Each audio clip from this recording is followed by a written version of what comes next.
The Fool Beyond Time. The fool who doesn't belong to this era. The mysterious ruler above the gray fog. The king of yellow and black who wields good luck. Audrey Hall silently recited the phrases. A surge of emotion coursed through her, shattering her practiced spectator's detachment. As a devoted enthusiast of mysticism, Audrey had studied Hermes, the language used in rituals. She had even dabbled in amateur ceremonies whispered about in noble circles, long before she was drawn into the gray fog or encountered beyonder powers.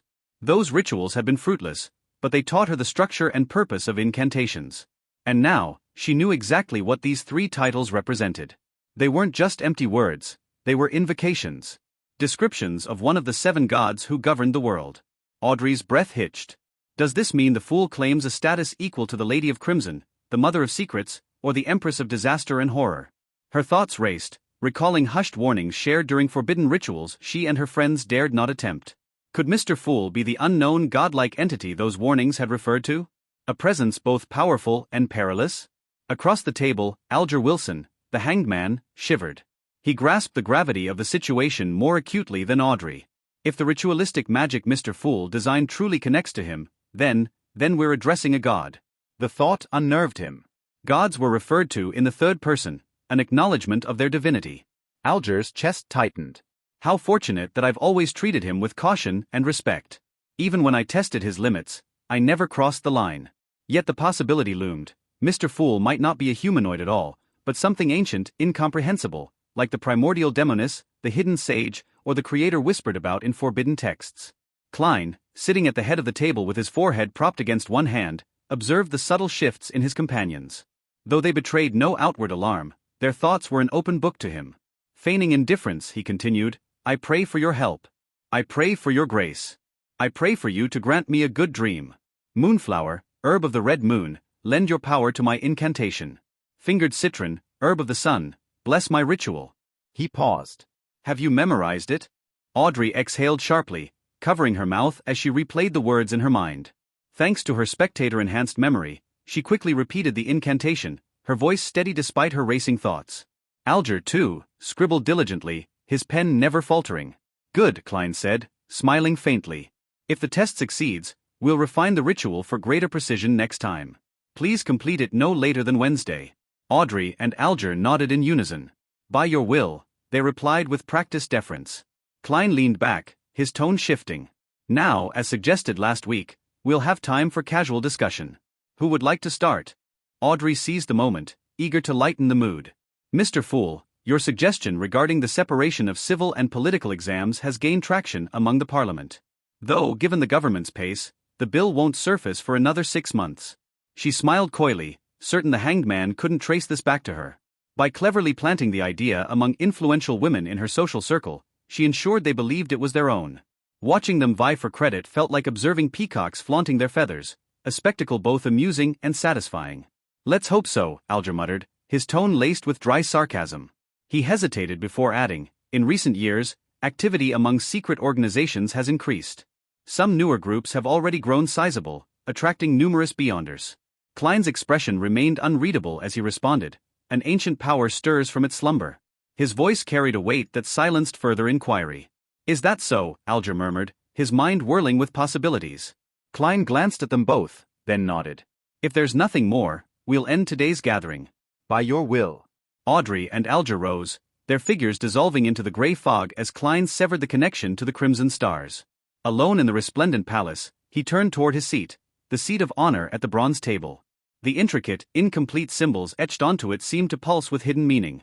An incomplete secret and an incomplete change. What do they form together? Klein frowned, the question lingering as he wandered the palace. Its grand design had always puzzled him. Was it a reflection of reality, a projection of his imagination, or something else entirely? Sighing, Klein enveloped himself in spirituality, feeling the familiar rush of descent. The illusions of the gray fog shattered, and he returned to the mundane reality of his room. He pulled open the curtains, sat at his desk, and began transcribing Emperor Roselle's diary from memory, reinforcing his recollection before incinerating the pages.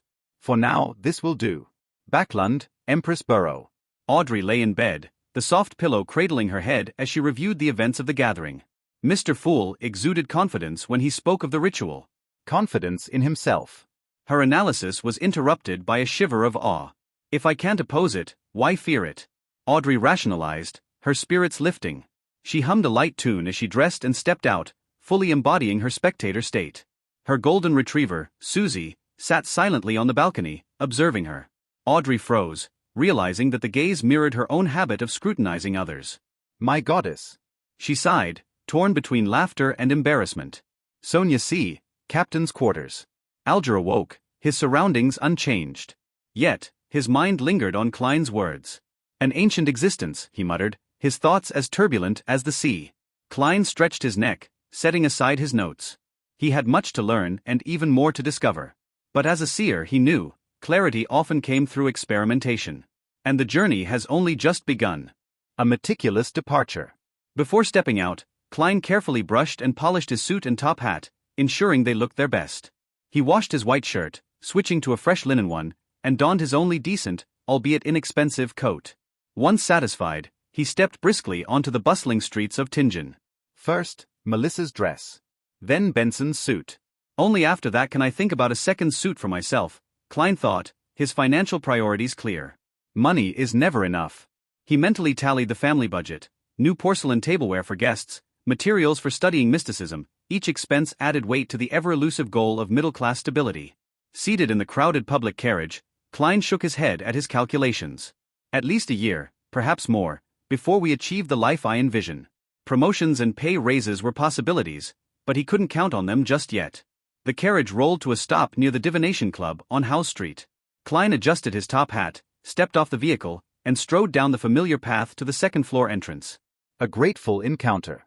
Inside the club, the first person Klein saw was Angelica, the beautiful brunette receptionist. Her eyes still held traces of redness, but her expression was brighter and more at ease than before. Klein tapped his glabella lightly, activating his spirit vision. The gray shadows in Angelica's emotional colors had faded, replaced by a soothing warmth.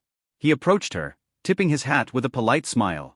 "Madam Angelica, it's a lovely day, isn't it?" Angelica looked up in surprise. You startled me. "You walk as silently as Mr. Vincent's cat," she said with a chuckle, her demeanor light-hearted. Ah, of course. "You're a fortune-teller skilled in face-reading." Pausing, she bit her lip and bowed slightly. "Thank you, truly, for your suggestion yesterday. I feel better than I have in over a year." Klein returned her gratitude with a soft smile. "It's my pleasure." Her joy seemed to infuse him, his spirituality relaxing and growing livelier. Is this what the seer potion seeks? To genuinely aid those in need? Klein tapped his glabella twice, deactivating his spirit vision. He made a mental note to devise a more discreet method for this action once his skills improved. An unexpected absence. Angelica's voice broke his reverie. "Coffee or tea?" "Desi coffee," Klein replied. He intended to sample every drink the Divination Club offered. Taking his cup, Klein scanned the room. About 7 members were present, but not Hannes Vincent, who was usually there. "Mr. Vincent isn't here today?" Klein asked casually. Angelica shook her head. "He doesn't come daily. He's giving a lecture for a divination group at Enmat Harbor." Klein nodded thoughtfully. "I see. I was just curious since he's been here every time I've visited."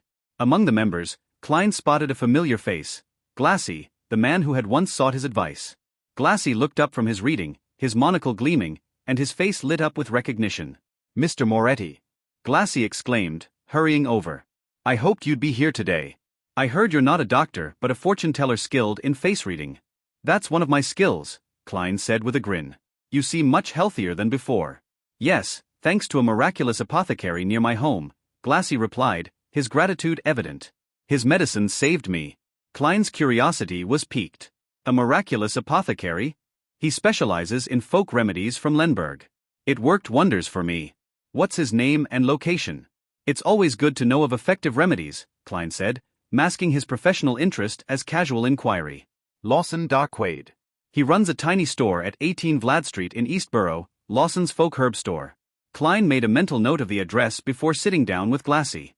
Angelica served his coffee, which Klein sipped thoughtfully. Fragrant, but lacking in taste compared to Southville coffee. A question of fortune. "Mr. Moretti," Glassy began hesitantly, "could you perform a divination for me?" "I'll pay whatever price you set." 8 pence is fine," Klein replied, eager for the opportunity. "Do you need a private room?" Yes. Topaz. Glassy led the way. Inside the room, Klein seated himself behind the table. What do you wish to divine? I'm considering an investment, Glassy explained.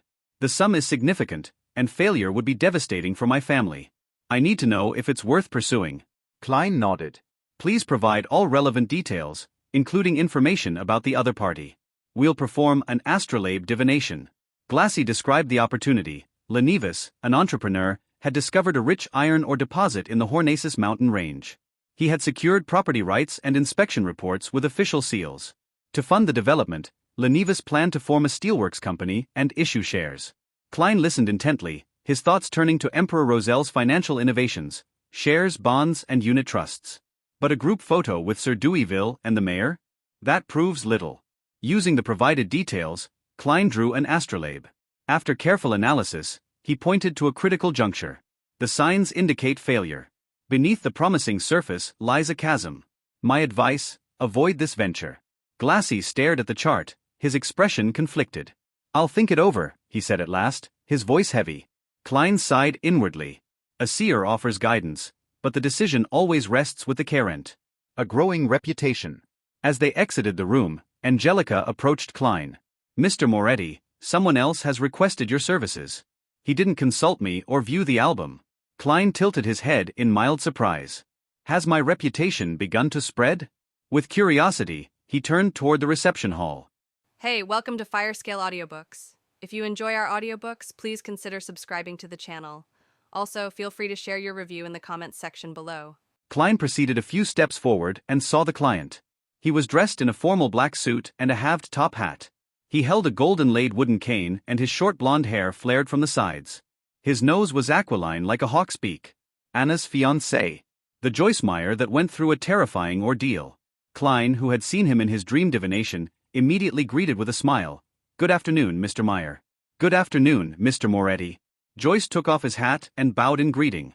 Thank you for the advice you gave Anna. She cannot stop praising how miraculous you are. Klein chortled and said, I did not change a thing. You should be thanking yourself. Without your determination and your hope for a better tomorrow, you wouldn't have been able to overcome such an ordeal. After the exchange of pleasantries, Klein could not help but lampoon inwardly. Does this count as mutual professional bootlicking? In all honesty, I still find my coming back alive a dream. I still cannot believe that I survived wave after wave of terrifying ordeals. Joyce shook his head wistfully. Without waiting for Klein's reply, he asked curiously, You knew who I was the moment you saw me. Was that because of my unique nose, or because you divined that I would visit you? I had your detailed information. That is enough for a seer, Klein answered vaguely, behaving like how a charlatan would. Joyce was indeed stunned. More than 10 seconds later, he squeezed a smile. Mr. Moretti, I wish to request a divination from you. The moment he finished his sentence, he suddenly realized something. Mr. Klein Moretti had addressed himself as a seer, not a fortune-teller. A seer. All right, let us head to Topaz. Klein gestured. NOV-L-B //JNN. At that moment, he felt as though he should have worn a long black robe. He tried to keep his words to a minimum to accentuate the mystique of a seer. Joyce Meyer locked the door behind him after entering the divination room. While he observed his surroundings, Klein seized the opportunity to tap his glabella twice and activated his spirit vision. Joyce sat down and set his cane down beside him. He pulled on his black bow tie and said hoarsely, Mr. Moretti, I wish for you to interpret my dream. Dream interpretation? Klein acted as though it was within his expectations, but was merely asking for confirmation. He saw that the colors representing Joyce's health were dull, but none of them signified an impending illness. The colors symbolizing his emotions were predominantly blue, and its darkness showed that he was obviously high-strung. Joyce nodded seriously. I have had the same horrific dream every night ever since the alfalfa arrived at Inmat Harbor. I know that this could be associated with the trauma of the ordeal and that I should go see a psychiatrist, but I suspect that this is no ordinary dream. A normal dream would definitely have some details that are different even if they recur every night, but this dream is, at the very least, constant in the parts which I can recall. To a seer, these kinds of dreams are seen as revelations given by the divine, Klein said, half consoling and half explaining. Can you describe the dream to me? Joyce clenched his fists and up to his. He thought deep for a moment before saying, I dreamed that I was falling from the alfalfa into the ocean. The ocean was dark red, as if it was filled with rotting blood. As I fell, I was grabbed by a person on the boat. I could not identify him, but I know that he was very strong. And I was also holding onto a person in an attempt to save him from falling into the sea. I know that person. He was a passenger of the Alfalfa, Eunice Kim. Because of his weight and his struggling, I could not bear the weight and could only release my hands and watch him get devoured by the sea of blood. At that moment, the person above me also released his hand. I flailed my arms, hoping to grab onto something, but there was nothing. I could only plummet rapidly. Then I wake up in horror, sweat covering my back and forehead. Klein held his forehead and gently rapped it as though he was thinking. He then organized his words and said, "Mr. Meyer, nightmares, similar nightmares and repeated nightmares, these are all psychological problems and have a corresponding source. The same nightmare recurring time and time again is a reminder from your spirituality. It is also a revelation given to you by the divine." Upon seeing Joyce appearing confused, he elaborated, "Do not have any doubt, an ordinary person's spirituality is also capable of giving reminders. I do not know what exactly happened on the Alfalfa, but I can see that it was a tragedy of blood and steel. It has left a deep trauma in you." Seeing Joyce nod slightly, Klein continued, "You must have been very horrified, very fearful on the ship. It is easy for a person to lose their observational skills when overwhelmed by such intense emotions, thus missing signs that they should not have been missed. This does not mean that you have not seen those signs, but you have disregarded them, you understand? Disregarded. In your subconscious, in your spirituality, the details that you have missed are present all the same. If the thing that the detail is pointing toward is important enough, then your spirituality will remind you in the form of a dream. Previously, I had similar case of disregarding a feeling, only to later realize that the diary was with Ray Bieber. But I was more sensitive and had stronger spirituality. I was also more knowledgeable about mysticism and thus could make a deduction more quickly." Klein paused for a few seconds and looked into Joyce Meyer's eyes. "Did Mr. Eunice Kim, who you let fall into the sea of blood, requested you of something on the boat, but was ultimately unable to escape his fate?" Joyce fidgeted his body unnaturally. He opened his mouth several times before answering. "Yes, but I do not pity him. Perhaps a few days or a week from now, you will see in the newspapers how cruel and evil he was. He raped and murdered at least 3 ladies and tossed a baby into the raging sea. He also led a bunch of savages who had lost their rationality and brutally massacred the passengers and crew of the boat. He was scheming, strong and evil. I did not dare, nor could I stop him. I would only have forfeited my life." "I am not doubting what you did," Klein said, making clear his stand. Then he explained, "But your dream is telling me that you are feeling regret and sorry. You believe that you should not have released your hand back then. Since you believe that killing him was an act of justice, then why are you feeling regret and sorry for it, so much so that you have recurring dreams about you releasing your hand?" "I don't know either." Joyce shook his head, confused. Klein crossed his hands and placed it under his chin. He attempted to analyze the situation. "Incorporating what I just described, it seems you have missed certain details. For instance, anything that Eunice Kim mentioned, his contents of his plea, the way he presented himself, etc. I cannot recall the incident for you, so please think about it carefully." "There's nothing. All he could say back then was, 'Spare me, I surrender,'" Joyce muttered in puzzlement. Klein did not know exactly what happened, so he could only guide him based on what he understood from the dream. "Perhaps you felt that Eunice Kim was more useful alive, that he could prove something or to explain something?" Joyce knitted his brows. It was a while before he said, "Perhaps. I still find the conflict that arose on the Alfalfa happened too suddenly and turned intense too quickly. It was as if the passive evil in everyone's heart just erupted uncontrollably. It was too abnormal, very abnormal. Perhaps I wish to interrogate Eunice Kim why he acted as though he was possessed by the devil in the first place." Klein suddenly had a stroke of inspiration after hearing Joyce's dreamy description. He spoke mysteriously with a tone unique to charlatans. "No, that's not the only reason." "What?" Joyce seemed shocked. Klein crossed his hands and held his chin up. He stared straight into Joyce's eyes and said with a slow yet forceful tone, "Not only did you find the matter abnormal, but you also saw some things that you disregarded. And putting together these things that you disregarded results in a terrifying conclusion. Your spirituality is telling you that there is someone who should be under the highest suspicion. And that person is the one who had grabbed you but ultimately released his hand in the dream. You do not suspect him subconsciously, and thus you are unable to identify him. He is your partner. He once had control over your fate, or maybe, even saved you before." Joyce leaned back suddenly, slamming into the back of the chair with a dull thud. His forehead slowly became laced with sweat, his eyes filled with confusion. I see it." Joyce suddenly stood up noisily, causing his chair to wobble and nearly fall. "Mr. Triss," he used all the energy in him to utter the name. He was a friendly and bashful little boy with a round face. He was the hero that saved the survivors. Klein did not interrupt Joyce's thoughts. He leaned back slightly and waited. Joyce's expression changed several times, finally returning to normal, a normal that had a little paleness. He revealed a rueful smile. I understand now. Thank you for interpreting my dream. Perhaps it is time for me to make a trip to the police station. He took out his leather wallet and fished out a 1 soldi note. I do not think that money can fully represent your worth, and I can only give you the price you asked for. This is for you. Joyce pushed the note toward Klein. I wouldn't have minded if you gave me 10 pounds. 1 soldi, you sure are like your fiancée. Klein kept up his mysterious vibe as a charlatan and said nothing, smiling as he pressed on the note. Joyce took a deep breath, wore his hat, and turned to walk toward the door. As he was unlocking the door, he suddenly turned back and said with sincerity, Thank you, Master Moretti. Master? Klein laughed to himself. He watched as Joyce left the divination room and said silently to himself, Whatever happened on the Alfalfa seems extraordinary. If only the captain was here. He would be able to understand everything that happened in Joyce Meyer's dreams. Tuesday at dawn. Backlund, Empress Borough. Audrey, who woke up earlier, beckoned her golden retriever Susie over. She said with a serious tone, Susie, you are also a Beyonder now. We are the same kind, EW. No, what I mean is that we have to help each other. Guard the door later and don't let anyone disturb me. I have to conduct a ritual.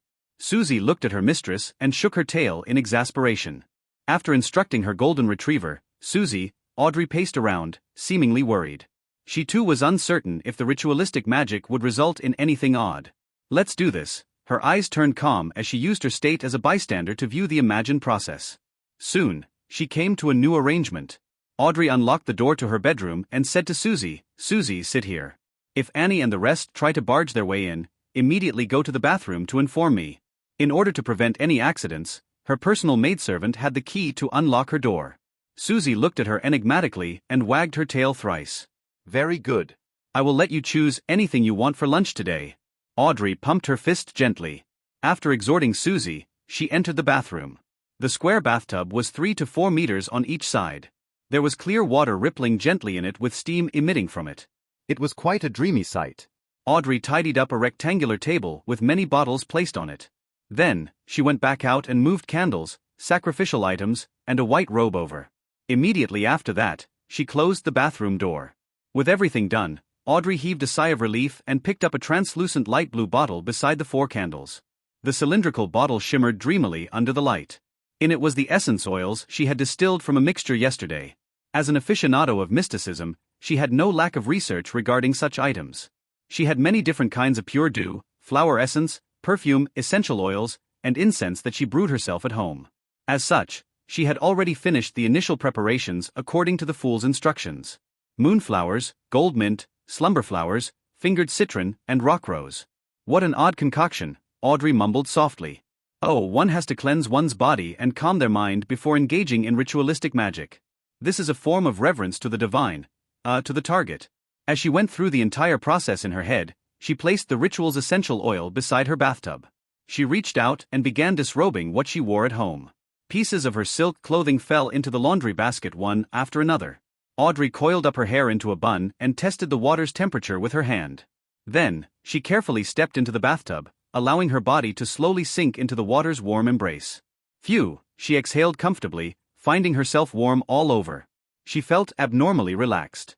I don't even want to move a single finger. Audrey forcefully pumped herself out as she grabbed the translucent light blue bottle beside her and dripped a few drops into the water.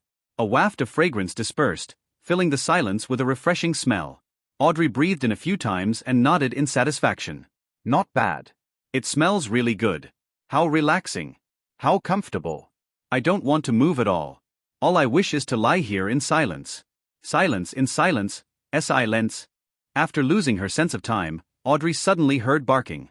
She opened her eyes in shock, looking to her sides in a daze. She had no idea when Susie had opened the door and entered. She was squatting outside the bathtub, looking at her with an exasperated look. As she rubbed the corners of her eyes, Audrey felt that the water had cooled down quite significantly.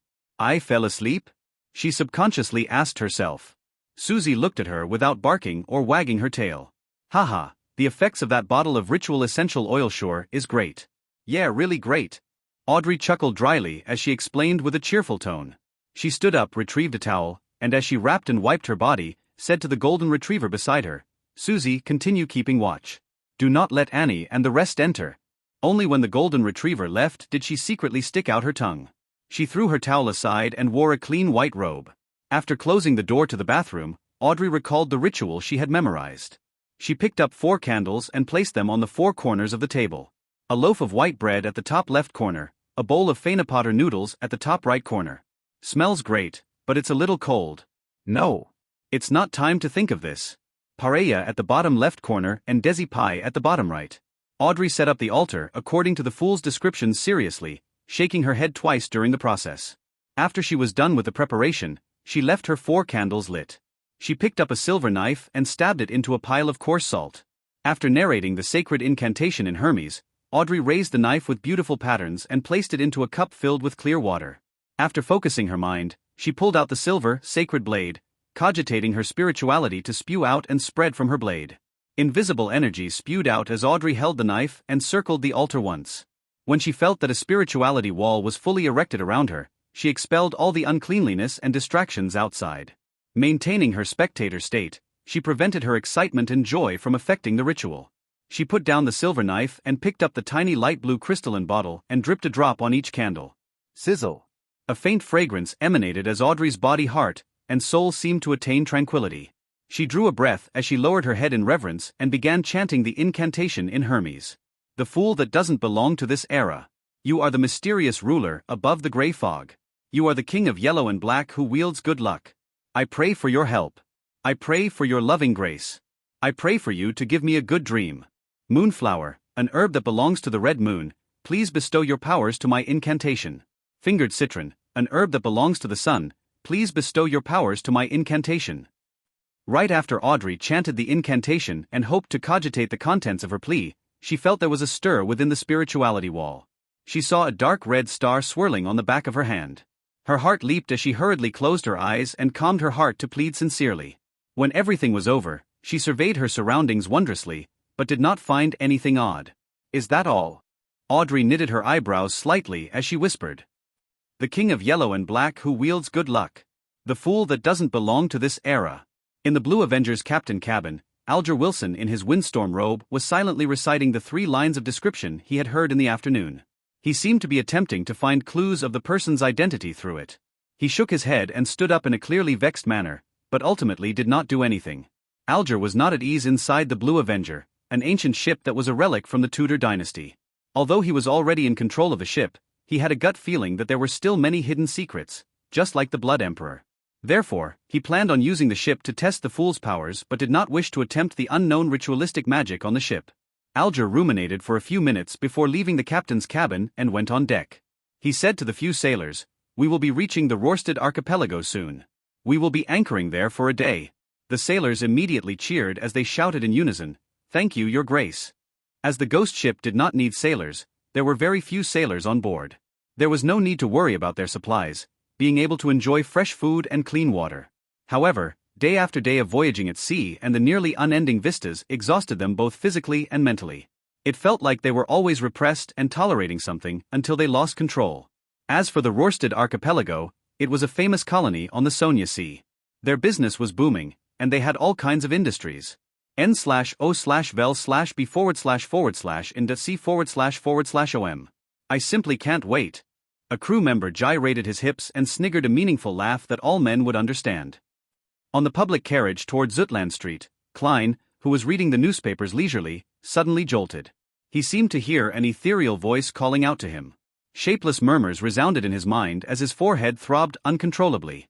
The contents of the calling that could not be heard left as fast as it came. In just 10 seconds, it was gone. Klein pinched his forehead and resisted the throbbing pain deep in his brain. Is this the murmurings of unknown existences that old Neil mentioned? A result of having enhanced spiritual perception? Thoughts flashed through Klein's mind as he suddenly saw 4 black dots appear on the back of his right hand. They were like tiny, inconspicuous moles. The 4 black dots that stemmed from the luck enhancement ritual quickly sank, dimmed, and vanished. Klein looked at it in surprise and had an additional guess about what had just happened. Justice or the Hanged Man has attempted the ritualistic magic I gave them. Was my train of thought right? Those three descriptions have precisely pointed towards me through the mysterious space above the gray fog? But I'm far from powerful enough. I can't hear the contents of their requests. I wonder if the information is stored above the gray fog. Yes, I should confirm it by entering tonight. Klein felt a little perturbed and agitated. He quickly raised his newspaper and hid his face, preventing anyone from seeing the changes to his expression. Soon, he arrived at Zutland Street and entered the Blackthorn Security Company. Before he could greet Rosen, Klein saw Captain Dunn Smith walk out. He held a piece of paper with a portrait on it. Take a look at this internal warrant of arrest. A very cruel and vicious beyonder has entered Tingen. Dressed in his black windbreaker, the hatless Dunn swept his gaze over and handed the piece of paper in passing.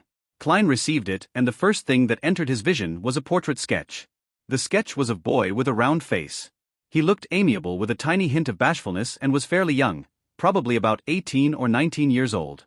Triss, a suspected beyonder. The initial estimate is that he's a Sequence 8 instigator, and we are not eliminating the possibility that the Theosophy Order is behind it.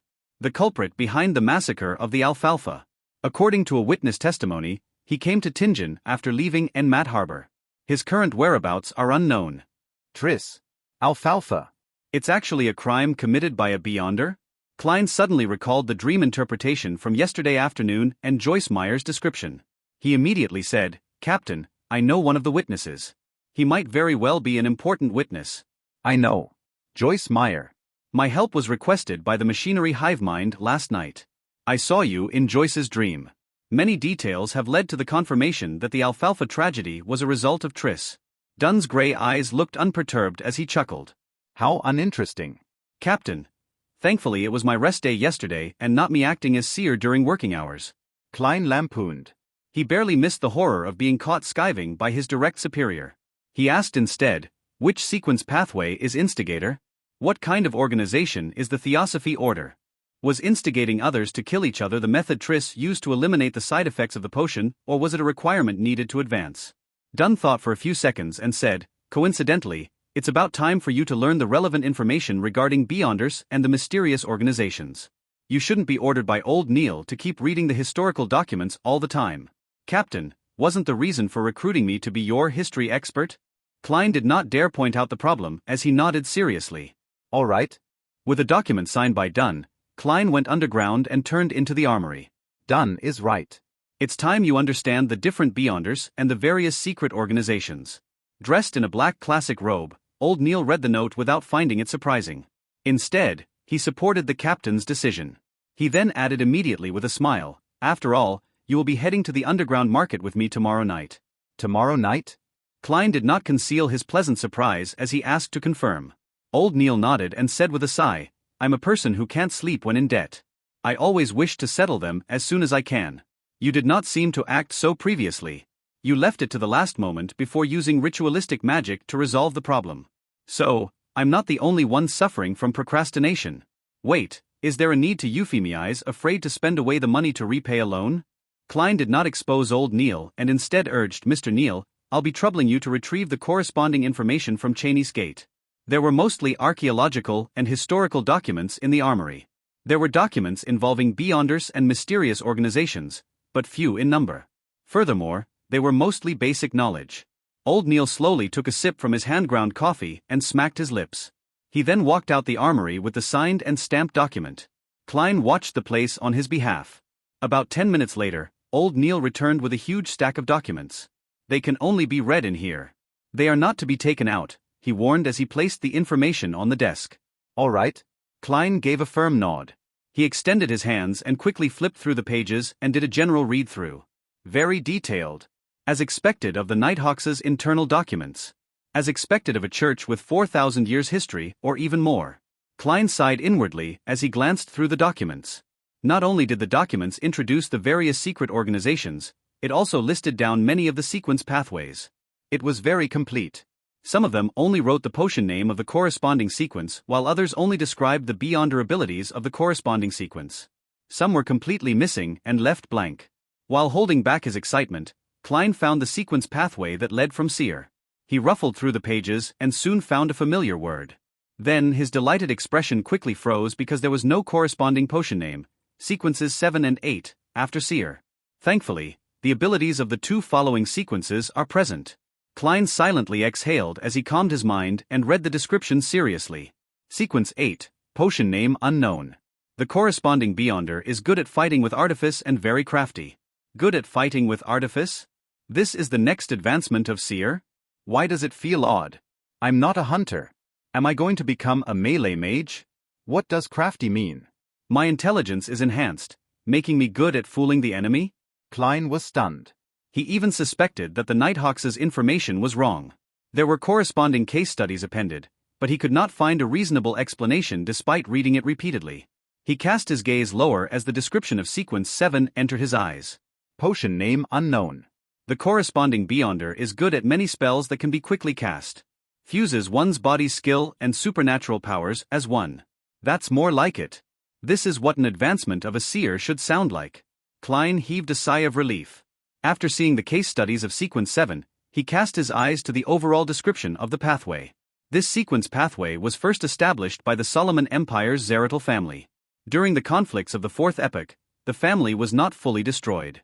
The family's name was occasionally heard in the history of the Fifth Epoch. It is suspected to be connected to the ancient organization, the Secret Order. Zeratul? Upon seeing this name, Klein's eyes constricted. He had just seen this name appear in the remnant diary pages of Emperor Roselle yesterday afternoon. Roselle's acting came from a reminder by the mysterious figure known as Zeratul. Because of that mysterious Zeratul, Emperor Roselle regretted not choosing Seer? Therefore, I was indirectly influenced, turning me into a Seer. It makes acting return to the embrace of the Seer. It feels like it was all predestined. Klein knitted his brows and felt that things were somewhat different. Just from the logical chain, he did not feel that there was anything wrong in any aspect. However, in the domain of mysticism, predestiny often manifested things and involved new problems. In addition, transmigration is quite a baffling matter. It's just confusing. And the guy I've possessed tried to commit suicide because of the lost notebook of the Secret Order. Klein thought for quite a while and had many guesses, but lacked the information needed to prove them. Phew! After repeatedly reading the information, he finally suppressed his ideas and read the other records. N/O/vel/B//JNC//OM. He first found the Sailor sequence and discovered that it indeed belonged to the Lord of Storms. For an old opponent that they haven't faced for perhaps more than 2,000 to 3,000 years, the Nighthawks' internal records were rather detailed. Sequence 8, Folk of Rage. Ancient name, Guardian of the Windstorm. The corresponding Beyonder can release several strikes that exceed ordinary thresholds when enraged. Their strength and speed are greatly enhanced. Facing them is like facing a storm.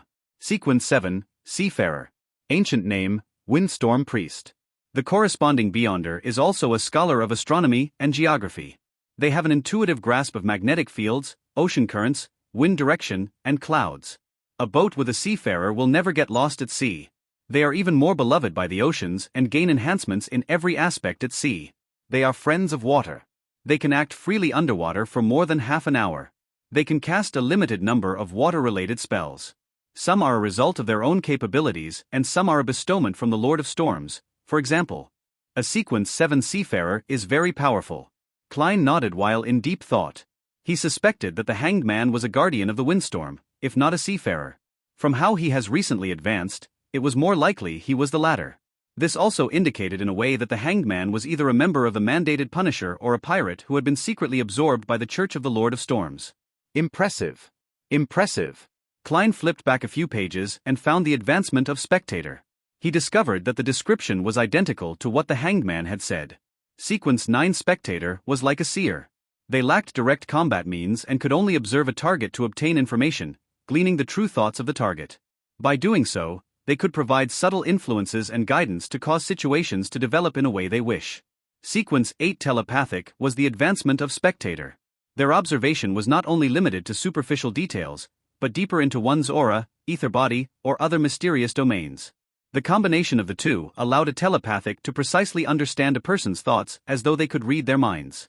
In front of them, it was difficult to have any secrets. Sequence 7 Psychiatrist, which was also known as Psychianalyst, had further enhancements above the Sequence 8 foundations. They could begin directly influencing a target. For instance, they could treat a target's maniacal problems or alternatively, cause them to turn maniacal and lose their reason. A Beyonder that is very difficult to be noticed. After reading the description, Klein made a reasoned judgment.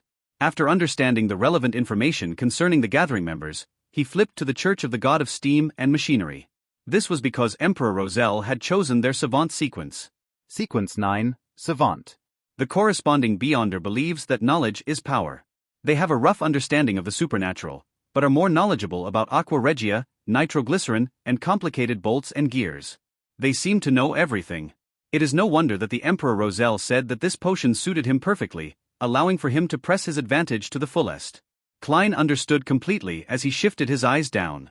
After several case studies, the corresponding sequence 8 finally appeared in Klein's vision. Archaeologist. They possess a good deal of knowledge about history and outdoor survival, as well as forbidden knowledge about ruins. They have a strong enough body and ability to face everything. Sequence 7, Appraiser. They can intuitively understand the powers and problems of most extraordinary items, and can use them while keeping danger at its lowest. As Klein's security clearance was insufficient, he only had access to sequence pathways up to 7. It left him a little frustrated, but there was no other way around it. He only wished that Backlund would quickly send over the sealed artifact 2-049 to determine if Ray Bieber was a descendant of the Antigonus family. That way, he would have a chance of becoming a formal member and obtain a higher security clearance. Collecting himself, Klein read the material seriously from cover to cover. He knew that the sequences following Corpse Collector were Gravedigger and Spirit Medium. He also knew that there was no information about the sequence 8 of the Mystery Prior Path. Not only was there no name for the potion, but even the description had been left blank. There was a name for sequence 7 of that path, Warlock. Sounds impressive. Klein slowly flipped the page and saw Apprentice and Marauder, which Emperor Roselle had lingering thoughts for. Their records only reached sequence 8 and nothing more. Sequence 9, Apprentice. Their abilities are rather strange. It can only be confirmed that this is the originating pathway of a mage. They are rarely trapped and very difficult to be stopped. They often are able to escape and pass through obstacles every time. Sequence 8, Trickmaster. They wield all kinds of strange but impotent spells. Sequence 9, Marauder. Difficult to separate these Beyonders from ordinary bandits or thieves. Perhaps the means available to them are more impressive, but their goal of stealing riches is not for enjoyment or survival. It's more like answering a calling. Sequence 8, Sequencers. We have also discovered traces of Beyonders in fraud investigations. They gain enjoyment from swindling. Gain enjoyment from swindling. This is acting in a different form, isn't it? If I had the choice, I might have chosen Apprentice. Klein silently said to himself. Suddenly, he discovered the corresponding sequence potion of the culprit of the Alfalfa tragedy, Triss, Instigator. Sequence 8, Instigator. They are adept at triggering the evil desires deep in people's hearts, causing contradictions and inciting conflict, thus resulting in bloody massacres. The description isn't detailed enough. From the looks of it, the Nighthawks do not understand the capabilities of this potion well enough. But it does match the characteristics of the Alfalfa tragedy. Klein cast his gaze up and read the corresponding sequence 9 for Instigator. Sequence 9, Assassin. Can transform their bodies in a short period of time and become light as a feather. They can also utilize vision equal to that of an eagle. Every assassin is adept at hiding in the shadows. They have dexterous steps and have the ability to release all their strength in one blow. After reading the description, Klein was left completely confused. Assassin. The advancement from Assassin is Instigator? This advancement is just as odd as how a seer advances to a class that is good at fighting with artifice. Some sequence pathways advance in a very ordinary fashion, such as Spectator. Yet, there are sequence pathways that seem to violate intuition and logic? Well, that might not be completely true. Perhaps I just haven't discovered some of the hidden common points. For instance, assassins and instigators can both bring catastrophe to others. But I can't figure out the advancement of Seer. Hey! Could it be of the Gandalf 1 lineage? After adding some supportive magic, the other attribute points are dumped into strength and techniques? As Klein lampooned in a speechless manner, he silently shook his head. He flipped to the section about the secret organization, the Theosophy Order that involved instigators. Theosophy Order. A secret organization that appeared in the 5th epoch, which is the early era of the current epoch. They believe that the mind is fundamental to a person, while the physical flesh is a cage that restrains the mind.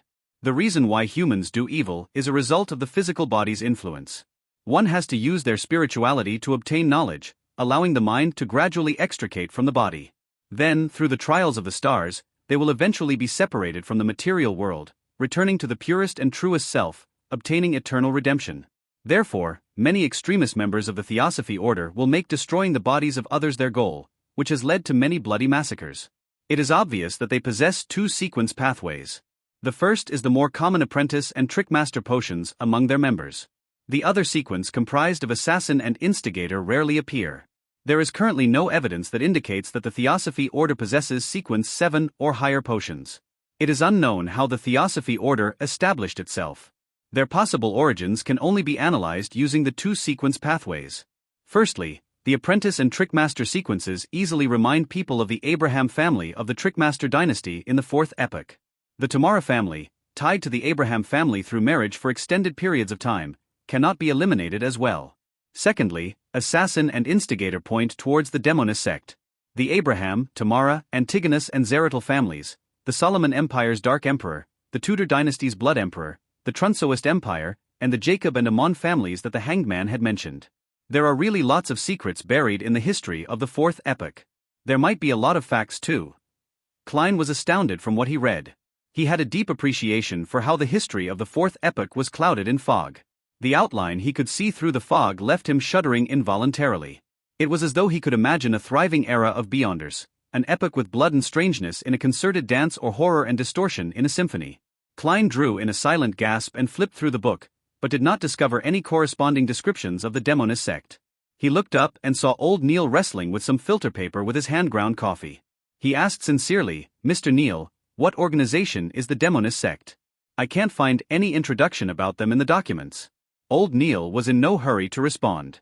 After wrestling with his coffee, he chuckled and said, "Your security clearance isn't high enough. Even with Dunn's permission, you would not be able to read the relevant information. It can also be said that a lot of the information is only available in the Holy Cathedral and isn't stored behind Tingen City's Chinese Gate. Perhaps wait till the day you become a captain of the Nighthawks. You would be sent to the Holy Cathedral for training and would then be able to access them. I do not understand much about the Demonist sect. All I know is that they worship the primordial Demonis. They believe that this secret existence is the true inheritor of the Creator. She was born out of the chaos and was the earliest to be born from the Creator's body. She is also the ultimate ender that ends everything. Their sequence pathways are related to this because to obtain the favor of the primordial Demonis and to approach this secret existence, the upper echelons are all female. This is also why they are called the Demonist sect. Anything else is not something a formal member like me will know. I've heard that the Demonesses make it their mission to spread catastrophes. Spread catastrophes. This does match the hidden commonality of assassin and instigator. But this Mr. Triss' future seems bleak. The subsequent potions seem to be more suited for females. Kleins nodded slightly before he continued reading the information. After he finished reading, he realized that the secret organizations were a lot more than he imagined. But on second thought, he found it very ordinary. After all, this world had so many years of history underlying it. There was once an era when Beyonder powers were extremely active. According to the provided information, Klein categorized the secret organizations into 3 based on era. First were the ancient organizations born in the 4th epoch. They included but were not limited to the Moses Ascetic Order, Secret Order, and the Blood Sanctify sect, which were followers of the devil. However, the information only mentioned the Demonist sect. The second was the secret organizations early in the 5th epoch, the present epoch. For instance, the Theosophy order or the death-worshipping Numinous Episcopate. There is also the Life School of Thought, which employs a master-disciple heritage, and the Rose School of Thought, known among Beyonders for its bloody sacrifices. The third category were new organizations that appeared in the recent century or two. They include the Aurora Order, the Iron and Blood Cross Order, the Element Dawn, and the Psychology Alchemists, which Klein learned about much earlier. Apart from them, there were other organizations that did not do anything major. Benson and Melissa must have never imagined that the world is so dangerous. It's not only limited to wars. Klein shook his head with a wry smile. He stacked the classified documents neatly before pushing it to old Neil. Meanwhile, he added silently in his heart, "Please don't let my tarot club be on the list." Old Neil never suspected that a leader of a secret organization was sitting opposite to him.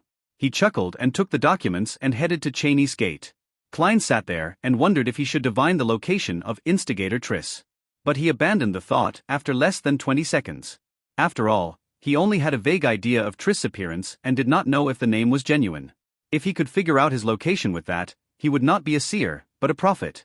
By the time old Neil returned, Klein had straightened his thought processes and continued his revision of mysticism studies to grasp even more forms of ritualistic magic. He spent the day studying and revising. He did not participate in the joint operation needed for capturing instigator Triss. He did hear that the delivery of sealed artifact 2-049 from Backlund had been delayed due to some reason or another. The actual time of arrival was still pending.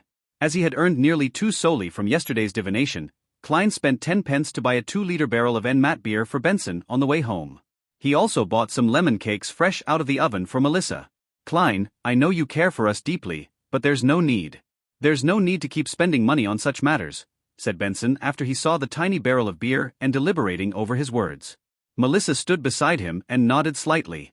This is probably how our consumerist habits differ. Klein sighed in amusement. N/O/vel/b//in.c//om. Benson, Melissa, don't worry. This was bought with my additional reimbursement. Yeah, I earn an additional 2 to 4 soli every week. I can't tell them that these are the earnings I got from doing divinations for others, right? He added inwardly. That job of yours is much better than I imagined. Benson was taken aback as he made an objective assessment. That's right. I even learned divination from it. Klein mused silently before turning toward the kitchen. Under the combined efforts of the trio of siblings, a sumptuous dinner was ready for eating. After having their fill, Klein, Benson, and Melissa lay slumped in the living hall. It took them quite a while before they got up to clean up, chat, and study. When Benson and Melissa fall asleep, I'll head above the gray fog to see the effects of the ritual. As Klein revised his history textbooks, he shot a glance at his siblings. Westboro. Iron Cross Street, Lower Street. A 3-storied apartment was immersed in darkness. There were no street lamps or any additional light. Suddenly, a figure leaped out of a window from the 3rd floor. It landed gently on the ground like a feather without causing so much as a stir. His body crouched and suddenly vanished as though he had blended into the shadows. All that could be seen was the outline of his body. As he traveled quickly, the figure arrived at the harbor. He headed for a corner devoid of anything except for a pile of goods. He seriously observed for a moment, circling the area twice before leaving the darkness and entering the corner. One could see his round and amiable face. He was instigator Triss, who had single-handedly caused the tragedy of the alfalfa. How does it feel? A mysterious figure wearing a black hooded robe walked out of the shadows. The hoarse voice obviously belonged to a woman. Triss revealed a friendly and satisfied smile. Feels great. It was a scene I dreamed and yearned for. I think I have appropriately completed the mission and have taken the necessary preparations for the advancement. The black-robed woman nodded indiscernibly and said, very well. According to the promise, I'll hand you the sequence 7 formula and the 3 main ingredients. You will have to gather the rest by yourself. No problem. Triss answered, seemingly prepared. The mysterious woman raised her hand and handed a book-like object to Triss. The book had an ancient and mottled bronze exterior cover with a strange star-shaped lock on its side. Triss knew that inside the book was the formula and ingredients. He instantly became thrilled. He tried hard to compose himself as he looked curiously at the potion's name on the bronze outer cover. Which? Triss exclaimed. He found it unbelievable that the word written in ancient Hermes was, witch. Witch? I'll advance to become a witch? What a joke. The mysterious woman covered her mouth and let out a chortle. It took her quite some time before she answered, weren't you always curious? Curious about why our upper echelons are all female. That is the answer. The crimson moon high in the sky hung silently in the darkness. It illuminated Tingen City, the city of universities, as it gradually fell silent. Klein stood in front of his desk and looked through his oriel windows to see the empty Daffodil Street. He heard the sound of carriages quickly galloping far away without causing a din. He picked up his vine-leaf-patterned silver pocket watch and snapped it open. He took a glance at it and drew the curtains, making the yellowish lights of the gas lamp reflect back into the bedroom. Klein turned around at an adequate speed, locked his room, and switched off the gas valve. The room was immediately covered in darkness. Only a sliver of red moonlight penetrated the curtains. It gave rise to an atmosphere perfect for many late-night folktales. Klein took out the silver knife he had applied for. He imagined the spherical light and entered a half-cogitation state. He focused his mind according to his previous practice, allowing his spirituality to spew out from the tip of his blade. Then, he allowed their motion to miraculously fuse with his surroundings, sealing off the room. He was doing it to prevent any abnormal stirrings that could wake Benson and Melissa. Following that, Klein put down the knife and walked 4 steps in a counterclockwise manner. Every step was accompanied by the incantation from earth. The unchanging roars and murmurs inundated him. With the same mania and pain inflicted on him, he did his best to control himself and withstood the most grueling and dangerous stage in his half-conscious state. The grayish-white fog was endless. The dark red stars were at varying distances from him. The towering divine palace stood erect like a dead giant. Nothing seemed to have changed. The silence and antiquity that had accumulated over thousands of years swarmed him. No, there is a change. Klein silently muttered to himself. His gaze locked onto a dark red star near him. That was the star symbolizing justice. The star's deep redness began to pulse.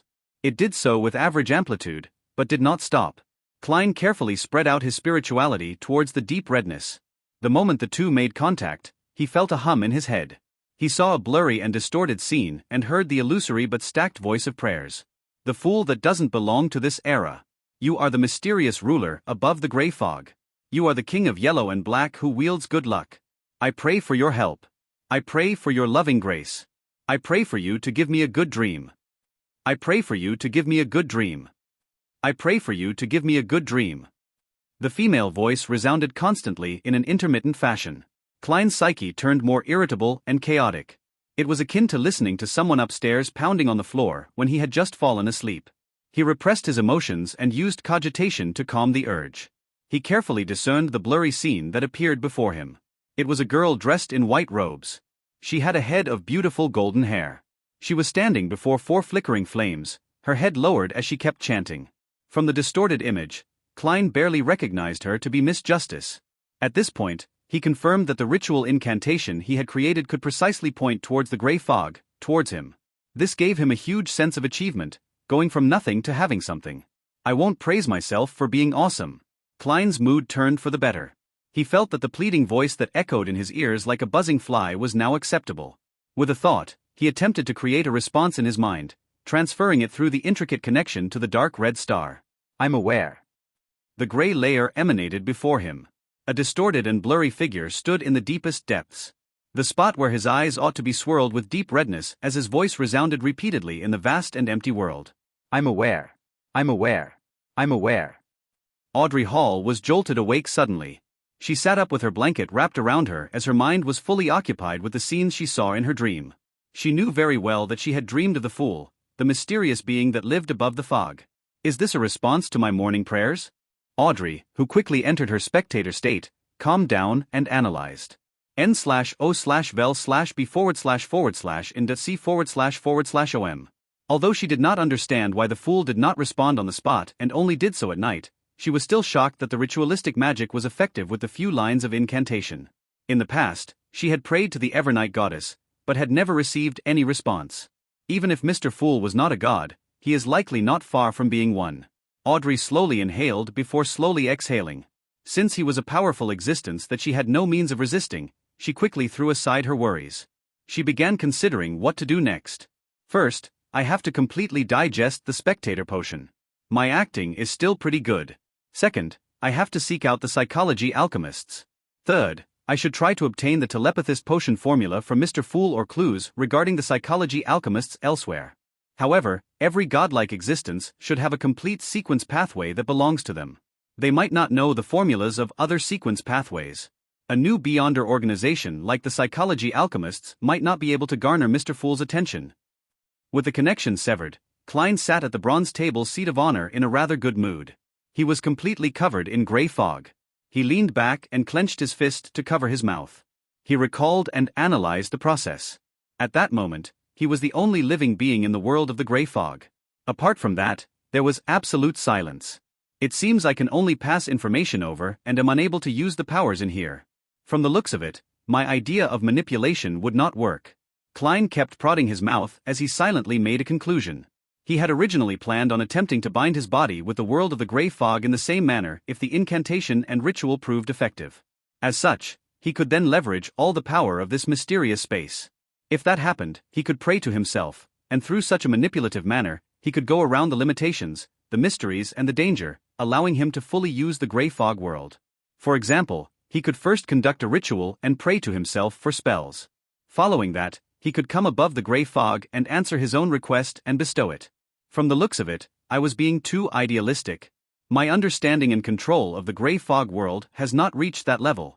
Klein shook his head in a self-deprecating manner and planned on leaving.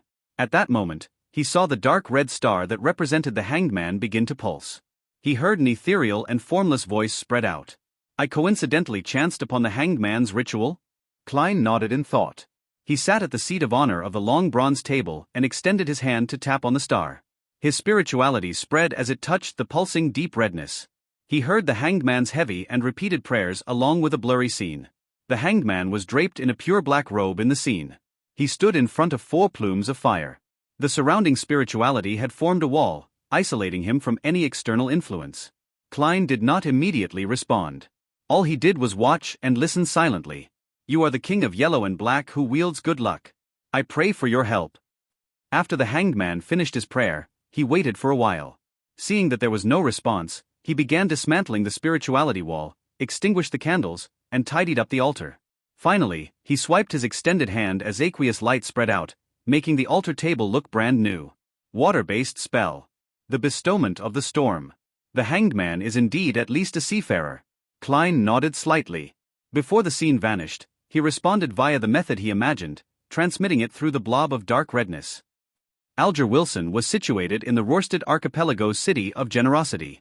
He had not gone with the sailors to the famous Red Cabaret. Instead, he stayed inside the hotel and sealed the door and windows shut to attempt the ritual the fool had described.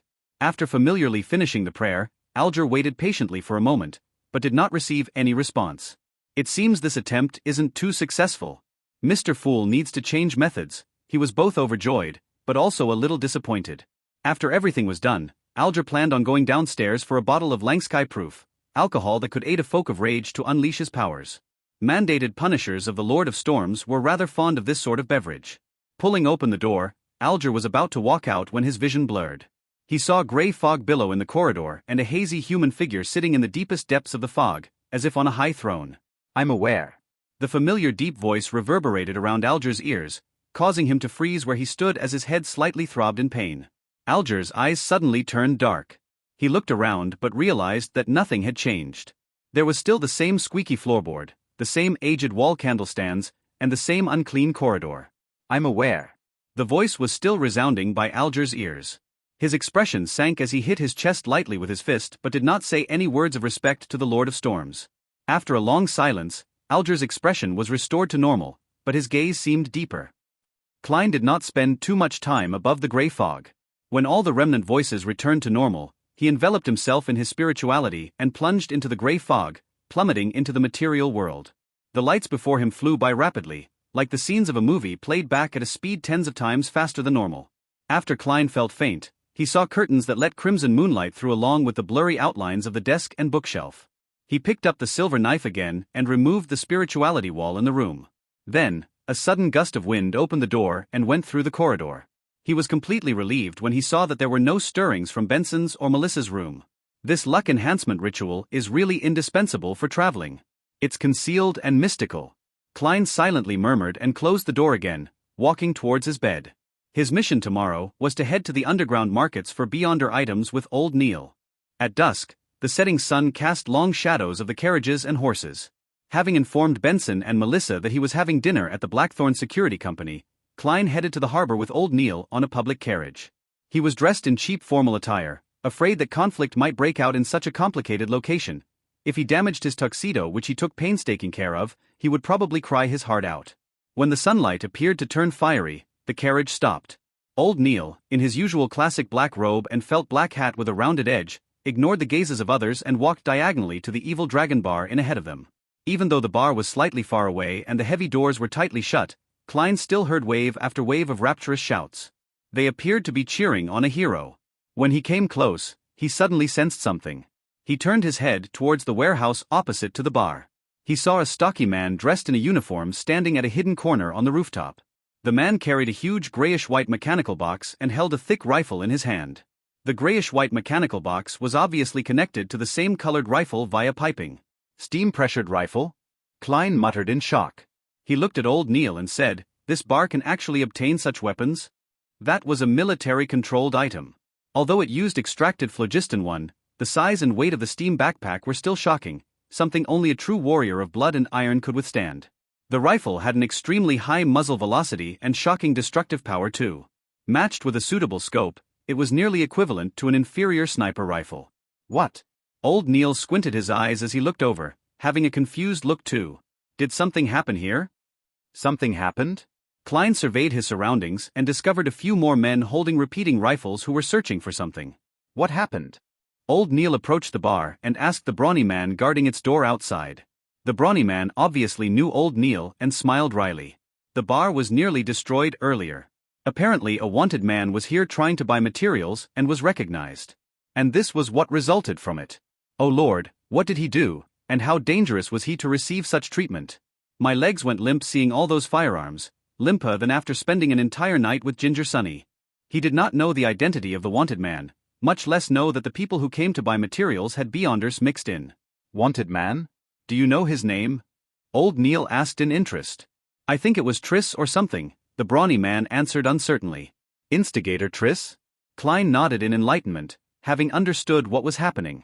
Triss did not know that Joyce Meyer had cast his suspicion on him, therefore, he had sauntered right into the market to purchase materials without heed. He was likely recognized by an informant of either the machinery hive mind or the Nighthawks, resulting in an intense clash.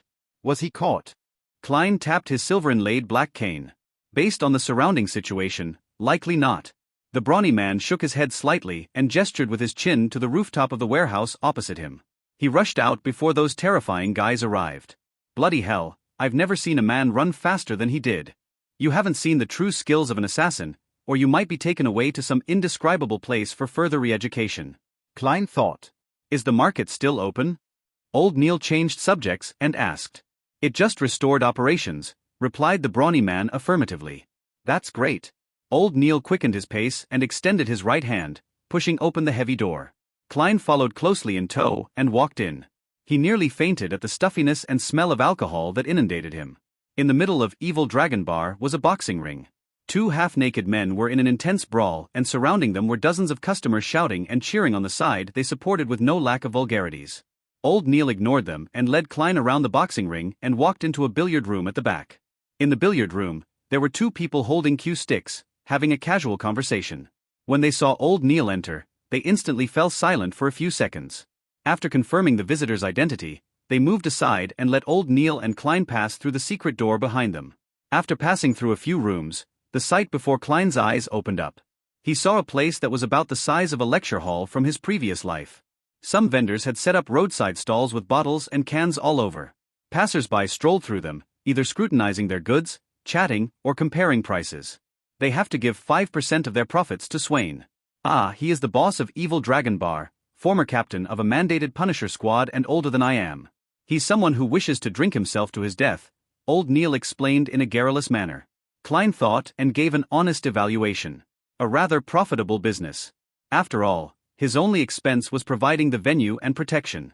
If any item catches your fancy but you lack the money, you can borrow from Swain. But of course, he charges a very high interest, Old Neil trailed off as he gnashed his teeth. As expected, it's like running a casino, they would provide usuries. Klein held his walking stick and looked around as he asked curiously, Mr. Swain is a seafarer? The captain of a mandated Punisher squad was likely a Sequence 7. No, he is only a folk of rage. Tingen is not a coastal city, so the Church of the Goddess is much more powerful than Lord of Storms here. Old Neil scoffed.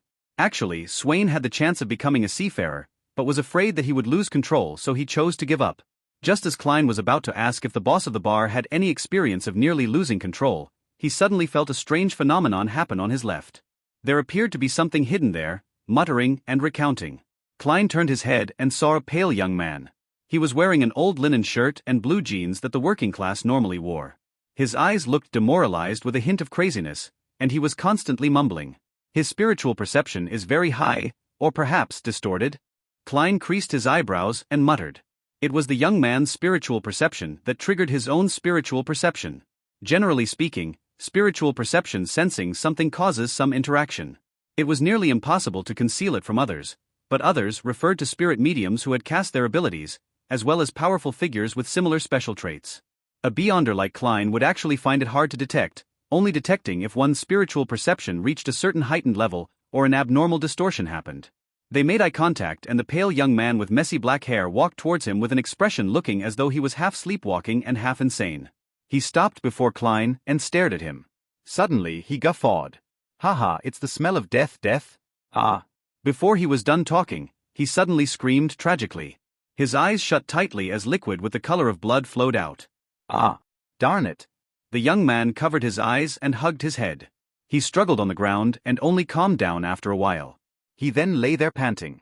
During the entire process, not a single customer or stall vendor looked over. Klein pressed down his half-top hat and looked at old Neil. Klein's mouth was hanging open in shock, using his actions to demonstrate his shock and to request for advice. Don't mind him. He's Adamasol, an orphan, nicknamed Monster. He was born with high spiritual perception, and he has always been able to see things that he shouldn't, hear voices that he shouldn't. Hence, he is always raving and often getting hurt. Old Neil shook his head as he explained. He could tell that my body was once dead? Klein knitted his eyebrows and lowered his voice as he asked in doubt, haven't the Nighthawks, mandated punishers, or the machinery hive mind ever thought of taking him in? No, we do not have the sequence potion that suits him, said old Neil with a sigh. Right, he was born with the starting point of half a sequence. Klein asked again curiously. What sequence pathway suits him? NOV-L-B //JNN. The sequence 9 that suits him is called Monster. His nickname came from there. It's a pity that only the life school of thought has control over the sequence pathways beginning, old Neil replied softly. He tried to keep the conversation between him and Klein from the people around them to avoid leaking information to mysticism aficionados. Life school of thought? Klein recalled the information he had previously read. The secret organization appeared in the beginning of the current epoch. Its actual origins were unknown, but it was mainly passed down via master and disciple. Their theories and beliefs were hardly known. Klein only knew that they separated the world into 3 layers: the definite rational world, also known as the absolute truth world, the spirit's world, and the material world. Rumor had it that the secret organization had once produced a soothsayer. Wasn't that a sequence pathway that corresponded to seer?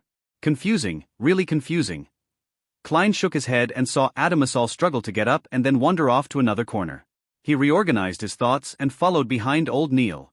They walked past one stall after another. There were plants like moonflower, fingered citron, night vanilla, and mineral resources like silver, topaz, ruby, and so on. It's really very well equipped, Klein muttered softly. The mysticism aficionados of all ages and genders around him would be stopping, distinguishing, or talking at times. It gave the area a bustling vibe. Walk around on your own. I am going to settle my bill. Old Neil pointed at one of the 2 rooms at the end. All right. Klein nodded without thought. He strolled with his black cane and came before a stall which sold self-made amulets. He took a careful look at it for a while. Just when Klein prepared to speak with the seller, he suddenly heard someone asking the stall behind him, "Is this powder ground from cow teeth pianol?" Cow teeth pianol? Isn't that one of the supplementary ingredients of the spectator potion? Klein thought, then turned around to look at the inquirer. Justice had repeated the formula for the potion several times, so Klein had been left with a remarkably clear impression of the ingredients. Klein looked over and saw the person inquiring about the cow teeth pianol. The man was less than a meter away from him. He was wearing a black suit and a half-top hat of the same color. He had a cane adorned with silver in his hand and a pair of gold-framed spectacles on his face. He had a refined bearing. Yes, do you need it? This can here costs 3 soli. The owner of the stall was wearing a long black robe, one filled mysticism traits. The inquirer, whose sideburns were pale yellow, thought for a moment before saying, "Can it be cheaper? I still need to buy other ingredients too. For example, this bottle of white-edged sunflower petals." The stall owner considered for a few seconds before grudgingly replying, 2 soli and 6 pence. I don't think you can find a price cheaper than that. Klein immediately felt that he was overthinking things after seeing how the bespectacled man was buying ingredients other than the cow teeth pianol. However, he still tapped his glabella twice as an act of caution. He swept the man with his spirit vision. No problems. He looks very healthy. His emotions are all right too. Mister, you need to keep this up. Klein retracted his gaze, turned around, and looked at the stall selling homemade amulets once again. The amulets were placed neatly before him. Some of them were made of pure silver, some with steel, others forged from gold. But only a few of the amulets had a weak aura emanating from them, some crimson, some pale white, some golden. This meant that some of them had weak traces of spirituality and were definitely effective to a certain extent. Klein looked at the amulets carefully and confirmed that the stall owner making the amulets had some foundation in mysticism.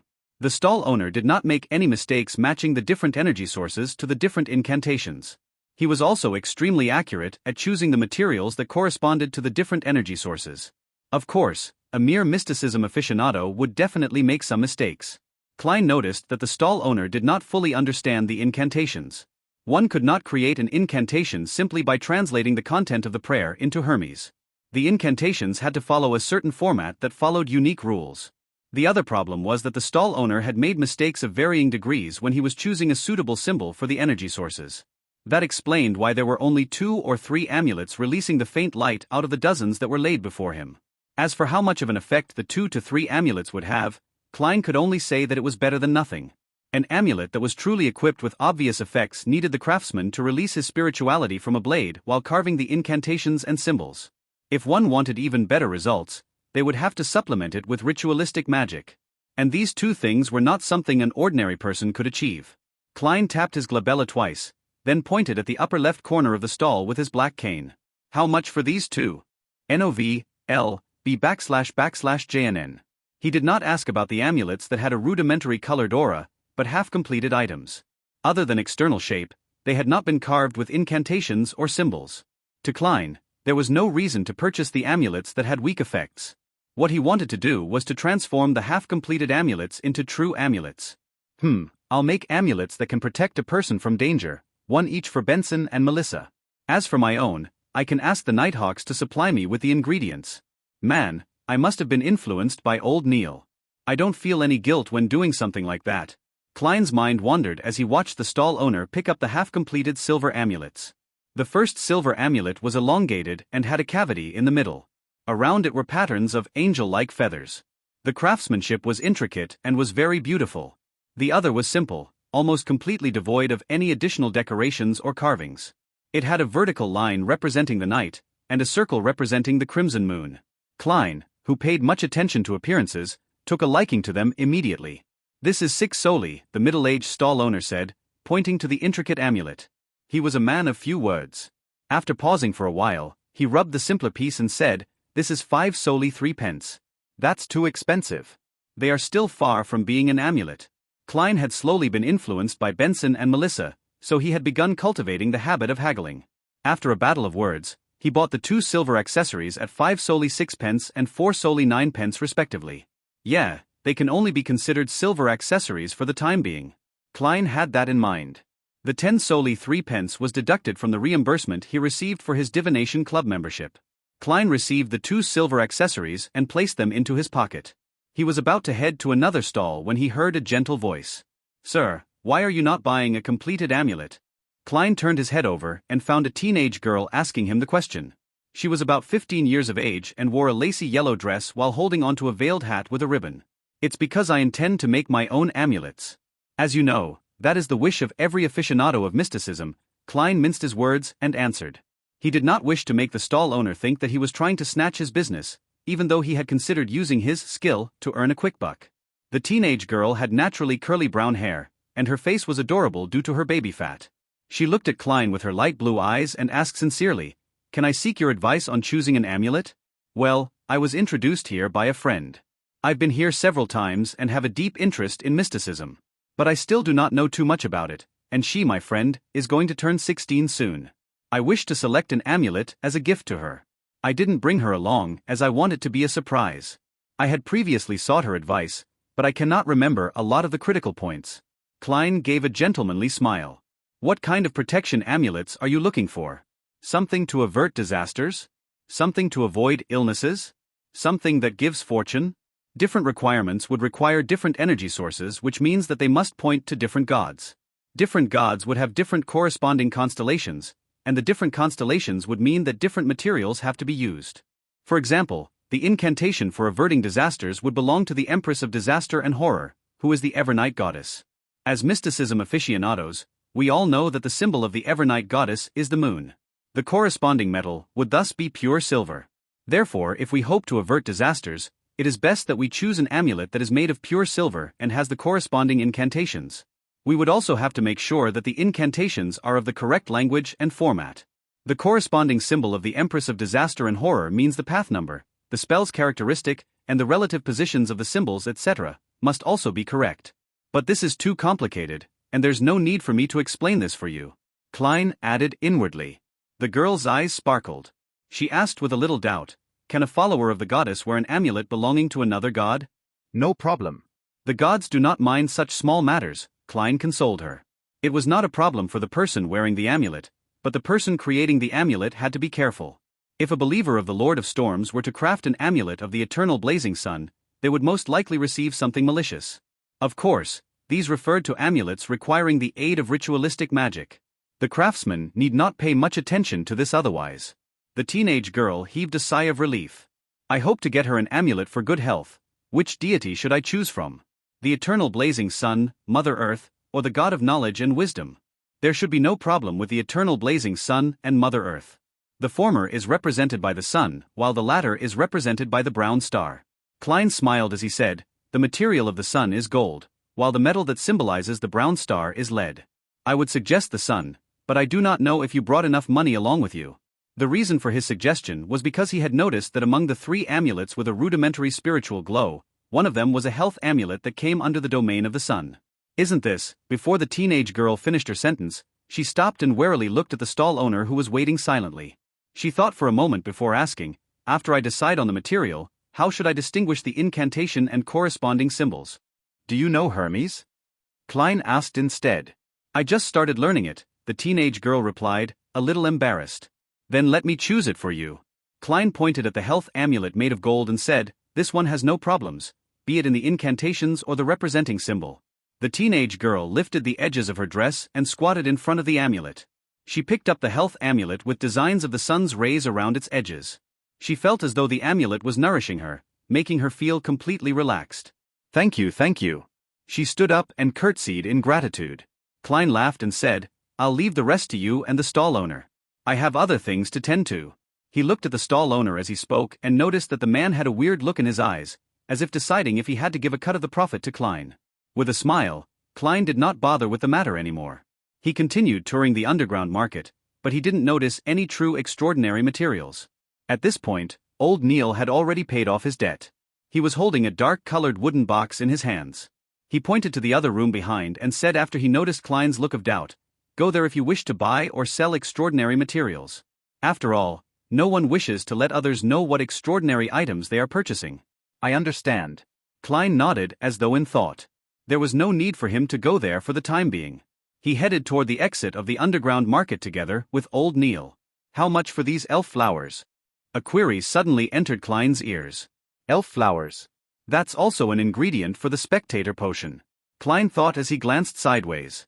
He once again saw the refined bespectacled man. What's the matter? Old Neil asked curiously. Nothing much. Klein retracted his gaze. Although he was a quasi-member of the Nighthawks, he did not feel that all Beyonders had to be absorbed by the churches or locked up. He believed that it had to depend on the situation.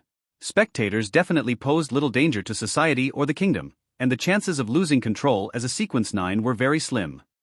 After leaving Evil Dragon Bar, Klein and old Neil took a public carriage and left the harbor. They then split ways at the North Borough and headed back to their respective homes. The public transport steered into Daffodil Street and stopped by the side of the road. Klein was about to get off the carriage when he suddenly saw a young lady wearing a grayish-white dress about to board the carriage. This lady had smooth black hair, her face a little round. She had thin eyes and unassuming features. But paired together, she gave off the feeling that she was sweet and gentle. Klein noticed her not because of her beauty, but because he discovered that her body was shuddering slightly. It was an unnatural shudder. Miss, are you all right? Klein asked in concern. The young lady shook her head abruptly. No, I am just too tired.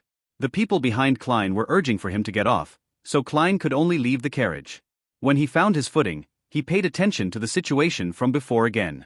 He pinched his glabella twice, planning to determine if the lady was indeed all right. He had the intention of sending her to the hospital if she had a serious illness that was going to act up soon. Activating his spirit vision, the colors of the auras started to surface. Klein turned around and prepared to look at the sweet and gentle young lady. The horses widened their paces as the wheels began rolling in tow. Despite activating his spirit vision and turning around, hoping to observe the refined and sweet lady, Klein did not have his wishes fulfilled. All his eyes reflected were brown figures moving past him. Meanwhile, the passengers from the stop had already boarded the carriage. The carriage door was closed tightly as it gradually departed. Within the carriage, 20 to 30 people stood closely to each other, their energy fields overlapping and shielding each other. Hence, it was an explosion of colors in Klein's vision, making it difficult for him to differentiate. He shook his head quietly and raised his finger to tap his glabella to deactivate his spirit vision. To him, it was simply help he could provide if he happened to chance upon it. However, if he were to miss it, and the situation was not especially clear, there was no point taking it to heart and delaying his own matters. While bathing in the crimson moonlight, Klein strolled back home on the still bustling Daffodil Street. He returned to see Melissa sitting beside the dining table. She was busy doing her homework under a bright gas lamp. She bit at the fountain pen and frowned, appearing deep in thought. "Where's Benson?" Klein asked casually. Melissa looked up. She blanked out for a few seconds before saying, "He said he went around a few boroughs today and was covered in sweat. He's taking a nice relaxing bath." All right. Klein chuckled. Suddenly, he realized that she was wearing a dress he had never seen before. It was entirely beige in color. It had fashionable engagiantes. The collar and edges of her top had thin frills. Apart from that, it was a rather simple design, the type one wore as daily casual clothing. It fully accentuated the youth of a 16 or 17-year-old. New dress? Klein asked with a smile. N/O/vel/B//ind/C//om. It was a purchase that he and Benson had insisted upon. Melissa answered in the affirmative tersely. "I just took it back from Mrs. Rochelle. I was thinking that since I had to wash it later, I might as well try it on first." Klein was rather puzzled when he heard that. Mrs. Rochelle? Wasn't she our former neighbor? Melissa nodded and explained in all seriousness, "Mrs. Rochelle is actually a seamstress, but she was quite unlucky. She had no choice but to sew and mend clothes for others at home. She leads a pretty tough life." I knew that she had pretty good skill, and the price she quoted is cheaper than at a women's clothing store. Furthermore, it's very well tailored to my figure, so I ordered a new skirt from her. It only cost 9 soldi and 5 pence and took only a few days. A dress of a similar style would cost 3/2 of a pound at Harrods department store. What a frugal girl. Sis, I know that at least half the reason is due to your pity of Mrs. Rochelle. Klein did not reproach Melissa for deciding things for herself. Instead, he said with a smile, "When did you go to Harrods?" "That was at Howe Street, near the Divination Club." It was somewhere where the middle class shopped. Melissa was momentarily at a loss for words. It took her a long while before she said, "It was Selina and Elizabeth. They insisted I accompany them. Actually, well, I actually prefer gears more. I like places with steam and machinery. Yeah, it's quite, well, nice for a girl to occasionally shop at a department store." Klein laughed as he comforted his sister. After some idle talk, he briskly walked to the second floor, hoping to wash away the repulsive mixed smells from the bar. Just as he was about to return to his bedroom to get a change of clothes, he suddenly heard sounds coming from the bathroom close to the balcony. A few seconds later, Benson stepped out while drying his gradually receding hairline. "How was it?" "Did you compliment Melissa's new dress?" He shot a glance at Klein and asked with a smile. "I guess I forgot. All I did was ask where it was done." Klein thought for a moment as he said. Benson immediately chortled and shook his head. How unbecoming of an elder brother. When Melissa received the dress, she couldn't bear putting it down. After rushing to cook and wash the dishes, she immediately wore the dress and has refused to take it off ever since. Wasn't she planning on changing after showering? She can wash and starch the clothes while doing so. Klein subconsciously refuted with the explanation that Melissa had given. Tisk, Benson sighed. "It's been scorching the past few days. She was busy in the kitchen for a long time, so I believe she would feel much better doing her homework after a shower." "That's right." Klein was suddenly enlightened as he gave his brother a knowing smile. "So that's what kind of person you are, Melissa. There's nothing wrong with a girl caring for her appearance. There's no need to find excuses." The corners of his mouth curved up as he shook his head gently before walking into his bedroom. While he was showering, Klein faintly heard knocking downstairs. He immediately wondered. Doesn't the worker who's in charge of collecting coins for the gas meter come only once every 2 weeks? Could it be Mrs. Shoud from next door? That can't be. It's said that this lady strictly abides by the etiquette of middle-class society. She would not visit at an inappropriate time. In his puzzlement, Klein wiped dry his body. Wearing old but comfortable shirt and trousers, he came down the stairs. He surveyed the area but did not notice any strangers. He asked, "Was someone at the door just now?" Benson, who was reading the newspapers casually, said with a smile, "It was Bitch Mountbatten, one of the policemen in charge of Iron Cross Street. He asked if we met an 18 or 19-year-old boy who has a rotund face. Heh, he even gave us a sketch to identify. Unfortunately, neither one of us have seen him, or we would have received a reward." "What about you?" Nope. Klein had a general idea what was happening. Instigator Triss had successfully escaped the evil Dragon Bar at the harbor. He had escaped somewhere close to Iron Cross Street and Daffodil Street. Therefore, the police were making visits from door to door. And to go this far made it clear that the operation of nabbing the instigator had completely failed. Klein did not bother himself with the situation. He had yet to begin combat training. He only had basic mastery of shooting, so to consider dealing with a natural assassin was simply using his life as a joke. He did not sleep well that night. He kept worrying that the instigator would infiltrate their house to hide, causing another massacre. Thankfully, Daffodil Street was quiet the entire night, with the morning sun rays dispersing all the fog. The relaxed Klein changed into formal attire, wore his top hat, held his cane, and went all the way to Zutland Street. He greeted Roseanne at the reception hall. "Good morning, Klein," replied Roseanne happily.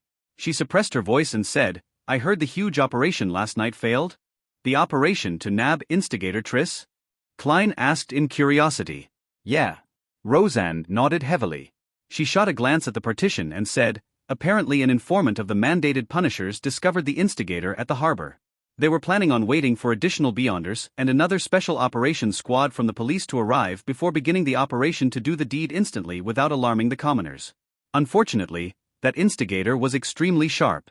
He charged out of the encirclement when he noticed something amiss, successfully escaping as a result.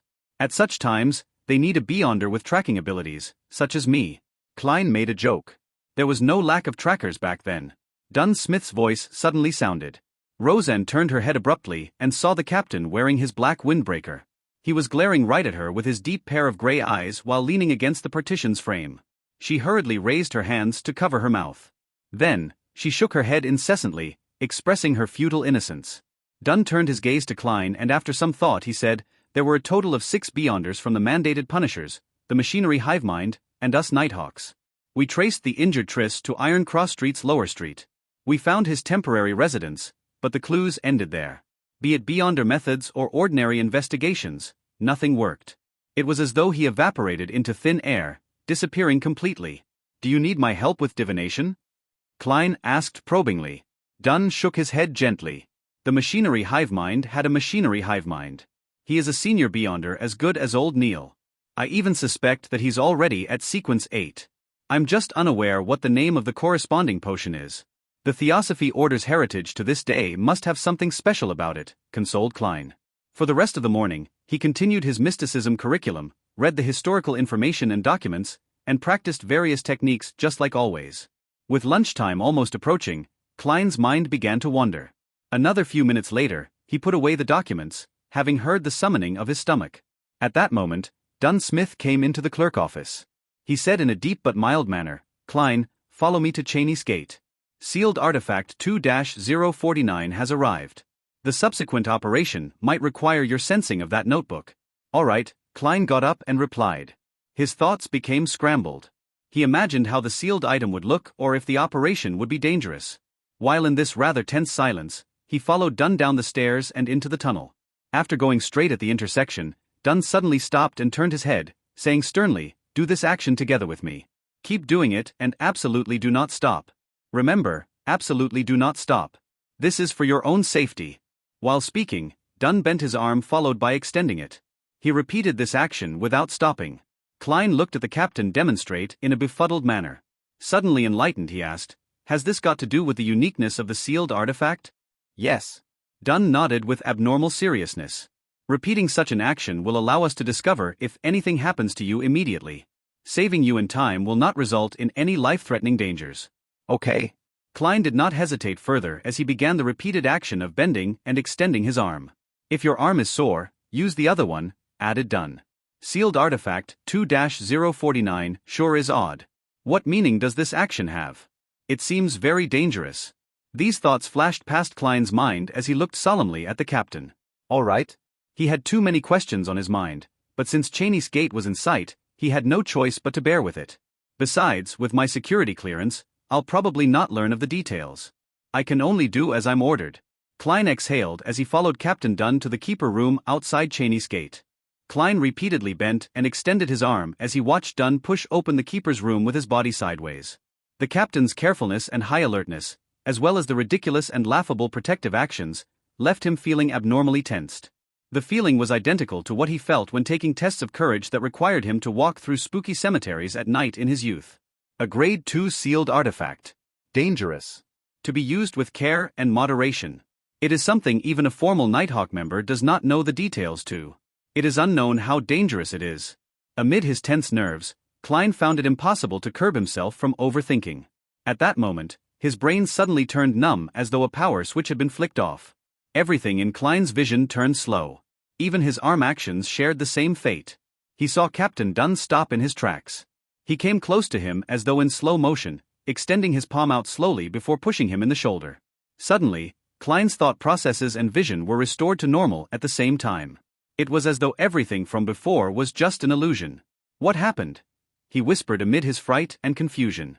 Dunn shook his head and said in a deep voice, "Observe carefully." The moment he finished his sentence, he turned around and walked into the keeper's room. Klein followed closely behind and saw 4 other people in the room. They were either seated or standing. One of them was the midnight poet, Leonard. The other 3 were people Klein had never met before.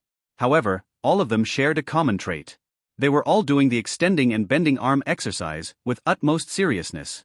Klein Moretti has a miraculous connection with the Antigonus family's notebook. Dunn gave a brief introduction. Then, he pointed to the other 3 strangers and said, "These lady and gentlemen are colleagues from the Backlund diocese. They escorted sealed artifact 2-049 here. This is Madame Laurata, Sequence 8 Gravedigger. She is a master sharpshooter." At that moment, the black-haired woman who looked about 30 nodded at Klein in a friendly manner. She looked pretty good. She did not wear a hat and was dressed in what appeared like male attire, a black coat with a white shirt, tight black trousers and black leather boots. The corners of her mouth were slightly curved up. After Klein exchanged greetings, Dunn pointed to a man seated behind the desk. "Iyer Harson, someone just like me."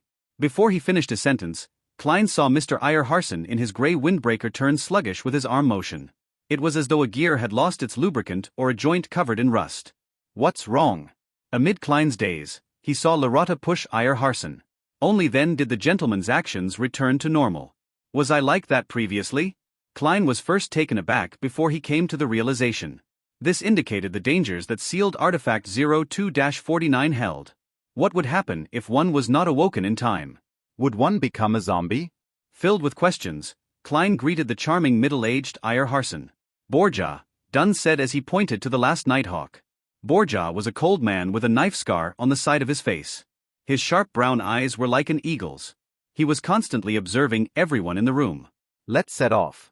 "The faster we end this, the faster we can seal 2-049, the handsome Iyer Harson said as he stood, his eyes revealing some wrinkles.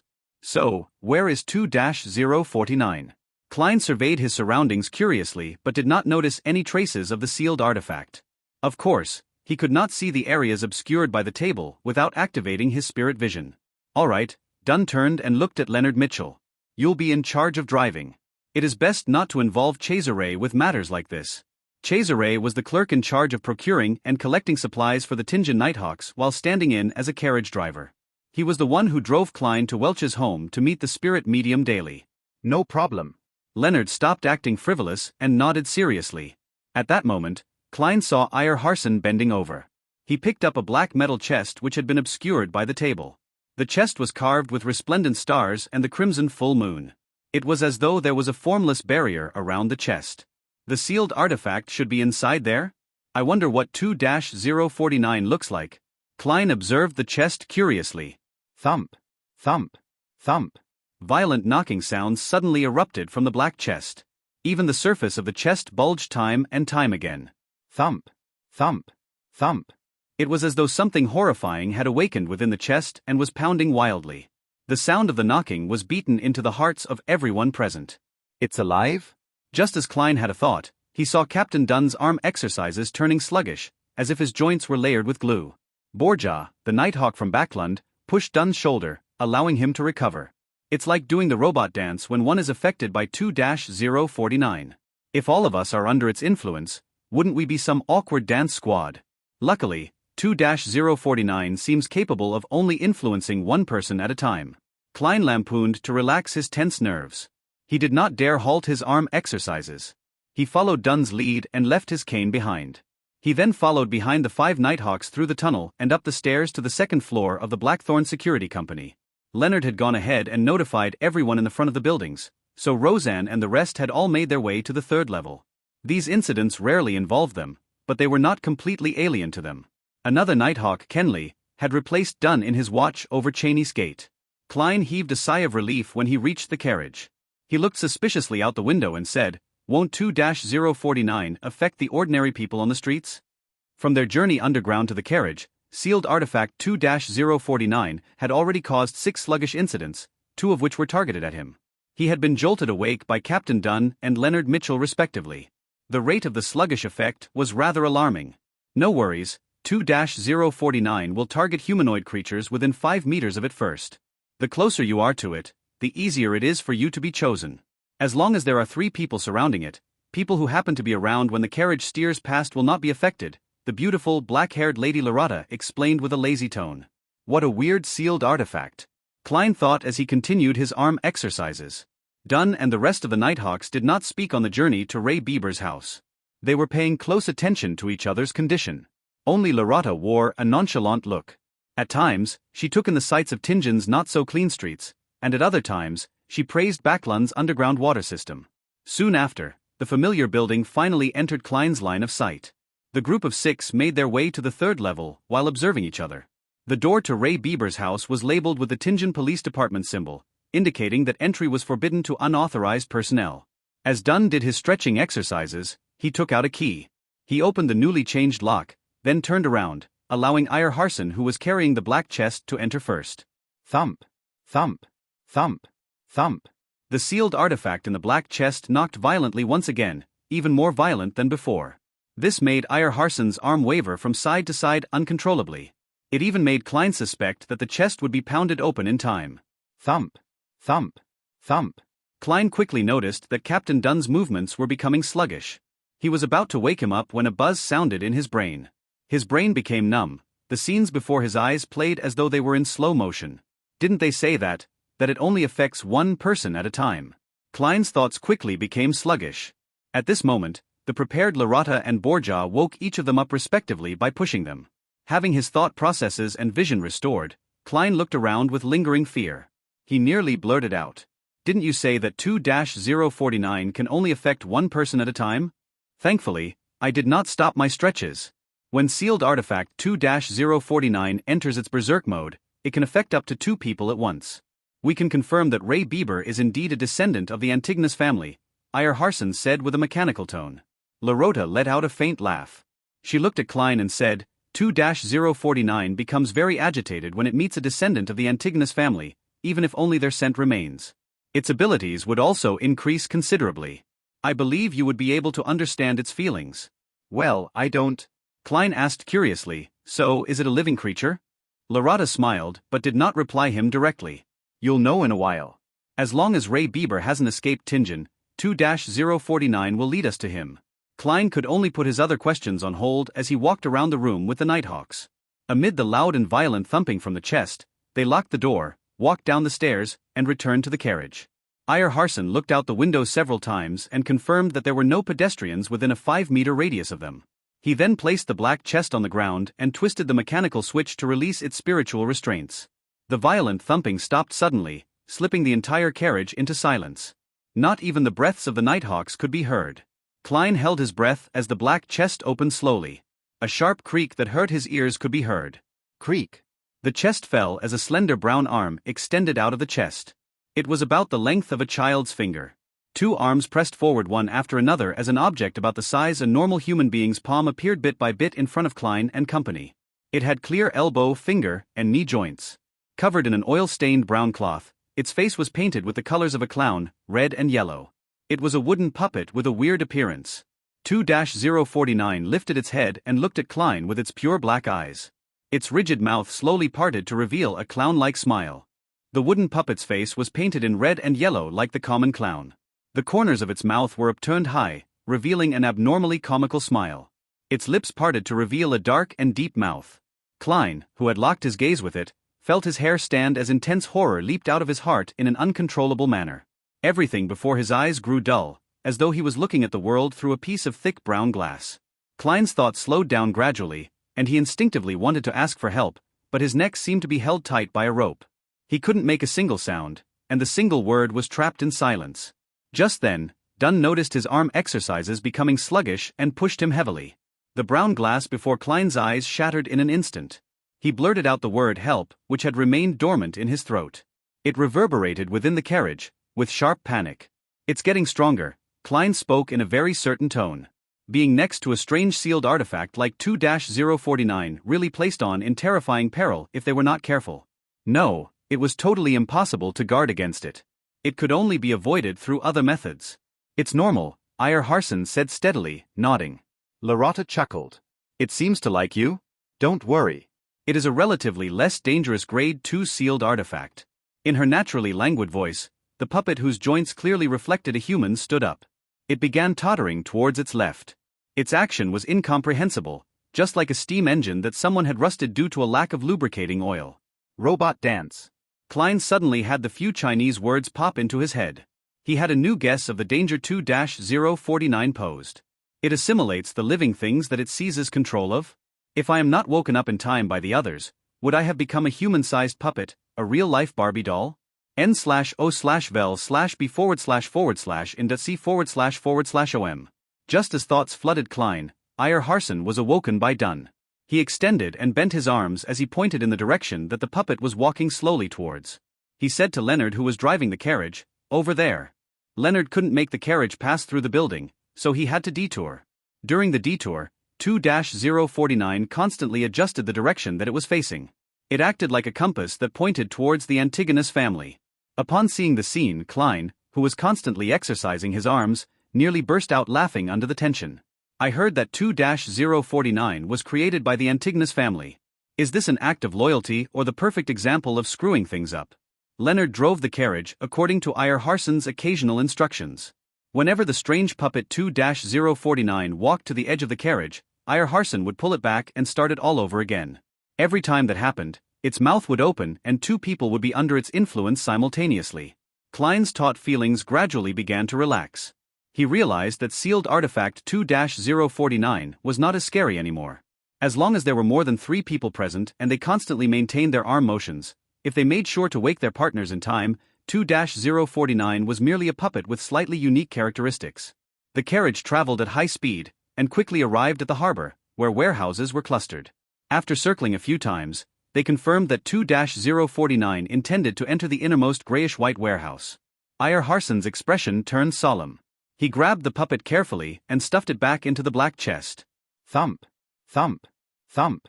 Under constant ferocious knocking, Ayer woke up again and again with the help of Borja and Lorata as he activated the mechanism with great effort. He then injected his spirituality and activated the star and crimson symbols on the chest. At the reappearance of the formless seal, Ayer Harson let out a long heavy breath.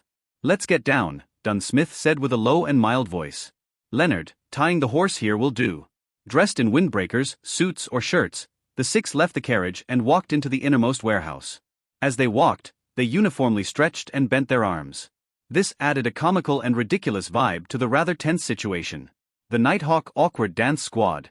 Klein could only complain inwardly to ease such a feeling. However, there was no other way around it. According to his observations, 2-049 first affected the upper body.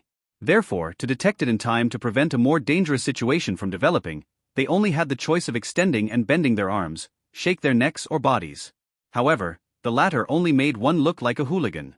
As for actions like blinking eyes and striking one's eyebrows, they were either too easily ignored or the action was too big. Neither was a good option.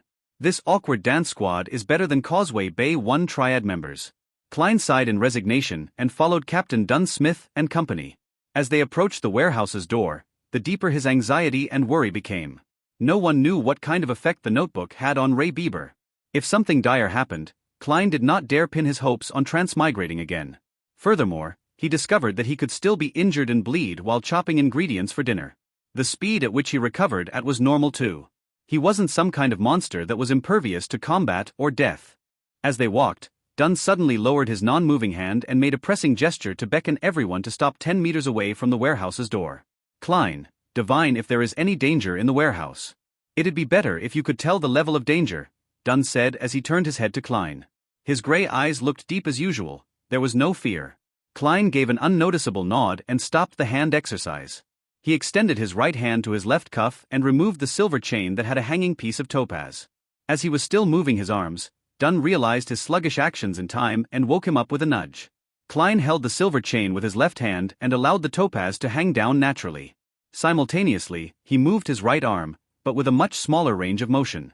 When the topaz stabilized, he half closed his eyes, outlined the spherical light, and entered cogitation.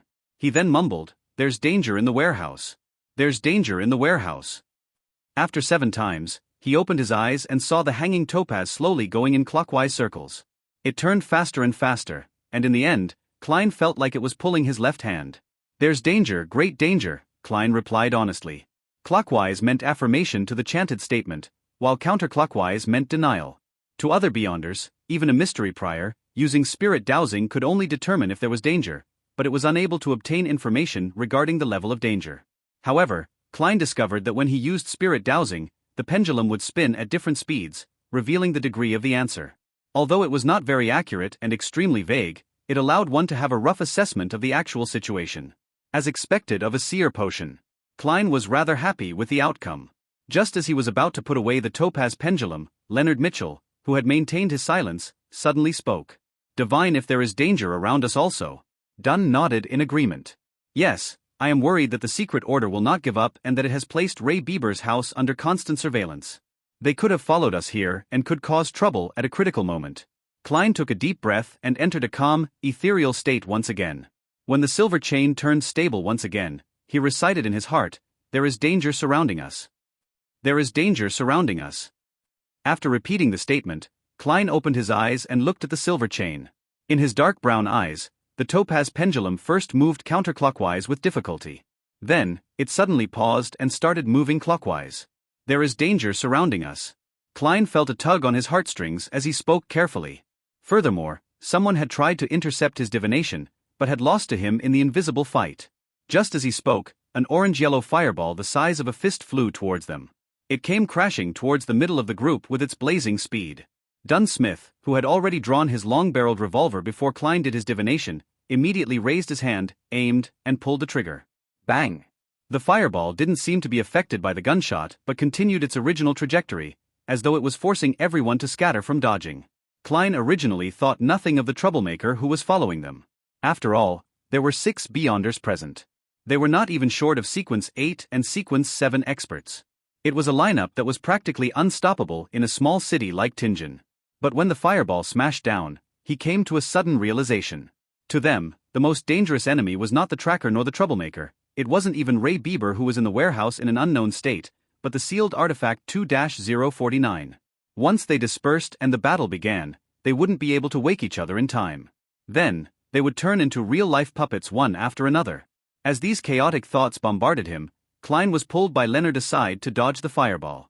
Without the time to feel anguish for his clothing, he saw the Nighthawk split off into 2 groups while dodging. It was done very orderly. Poof! The orange-yellow fireball landed on the ground but didn't stir one bit of dust.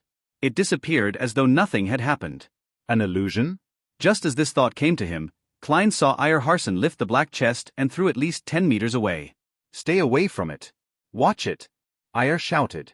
Before he finished his shout, Leonard and Borja had separately approached it. They stood at least 7 meters from the chest to prevent anyone from approaching. As for Dunn and Larata, they each held guns. They stood beside Iyer Harson, who had drawn a thin silver sword. They took up a formation resembling a crescent as they rushed towards the origins of the fireball, while taking note of the peripheral regions. Upon seeing this scene, Klein, who needed to do the arm exercises without his cane, immediately heaved a sigh of relief. He realized he had overlooked an important matter. 2-049 had a limited range of influence. As long as they were at a sufficient distance from it, they did not need to worry about the danger. Klein rolled over and stood up.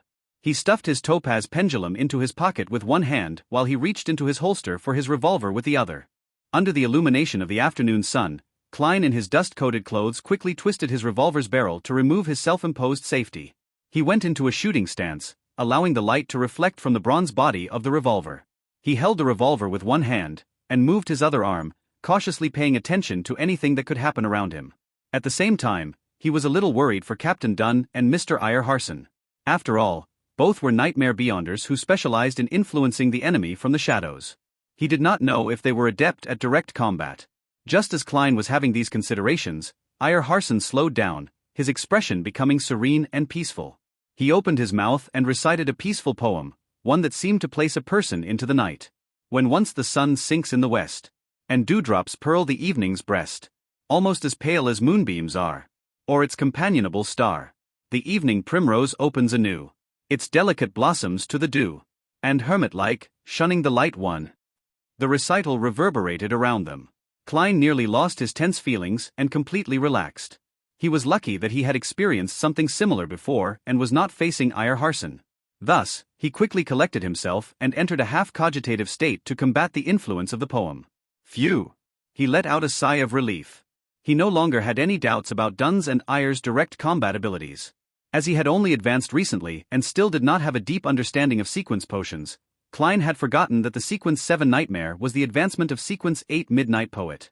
They could keep whatever abilities they had before and, in fact, enjoy a small increase in their abilities. The impression Klein had of Midnight Poets all came from Leonard Mitchell. He knew that this job inherited the unique traits of a Sleepless. They were good at combat, shooting, climbing, and sensing. They were also adept in influencing the living creatures around them through the use of various poems. In simpler terms, they were violent poets. While Eyre was reciting his poem, the large wooden crates stacked up around them seemed to suddenly ripple like water. A man wearing a black tuxedo and half-top hat appeared. But this man's face was painted in 3 pastel colors, red, yellow, and white. The sides of his lips were arched high like a clown, forming a ridiculous contrast with his formal wear that was suitable for joining an evening banquet. Thud. Thud. Thud. The black-haired Lorata, who had been introduced as a sharpshooter, charged forward quickly. She had a gun in one hand and had clenched the other into a fist. She made it within inches of the suited clown in a few steps. The suited clown seemed to be affected by Eyre Harson's poem. His body was swaying, and he had a peaceful expression in his eyes. He did not have any desire to retaliate. Lorata tilted her body with a boxing maneuver as she pulled back her fist, then punched toward the suited clown's face. Bang! The air crackled as the suited clown shattered suddenly like a mirror, pieces quickly evaporating and vanishing into thin air. At this moment, the suited clown quickly appeared once again in the shadows of the wooden crates a few steps away. The suited clown's figure outline quickly appeared again. The person under the influence of the poem was only an illusion. It was a performance. The suited clown grinned again. It had a comical look as he pressed down on his half-top hat with one hand and pointed a finger gun with the other. Bang! The sound of a shot rang from the finger gun. Lorata fell to the left and rolled on the floor, dodging the attack. But nothing had happened, except for the fake gunshot. Bang! Bang! Bang! Dunn and Eyre each lifted their guns and fired steadily. The suited clown dodged adeptly, sometimes to the right and left, sometimes rolling on the ground. It was as if he was an acrobat act in a circus. Suddenly, Lorata surprisingly charged forward again. Despite being called a sharpshooter, she was still using her fists. Bam! The suited clown could not dodge the attack in time and could only lift his left arm to block the fist. Seeing the clown stop, Dunn and Eyre did not hesitate to each take aim and pull the trigger.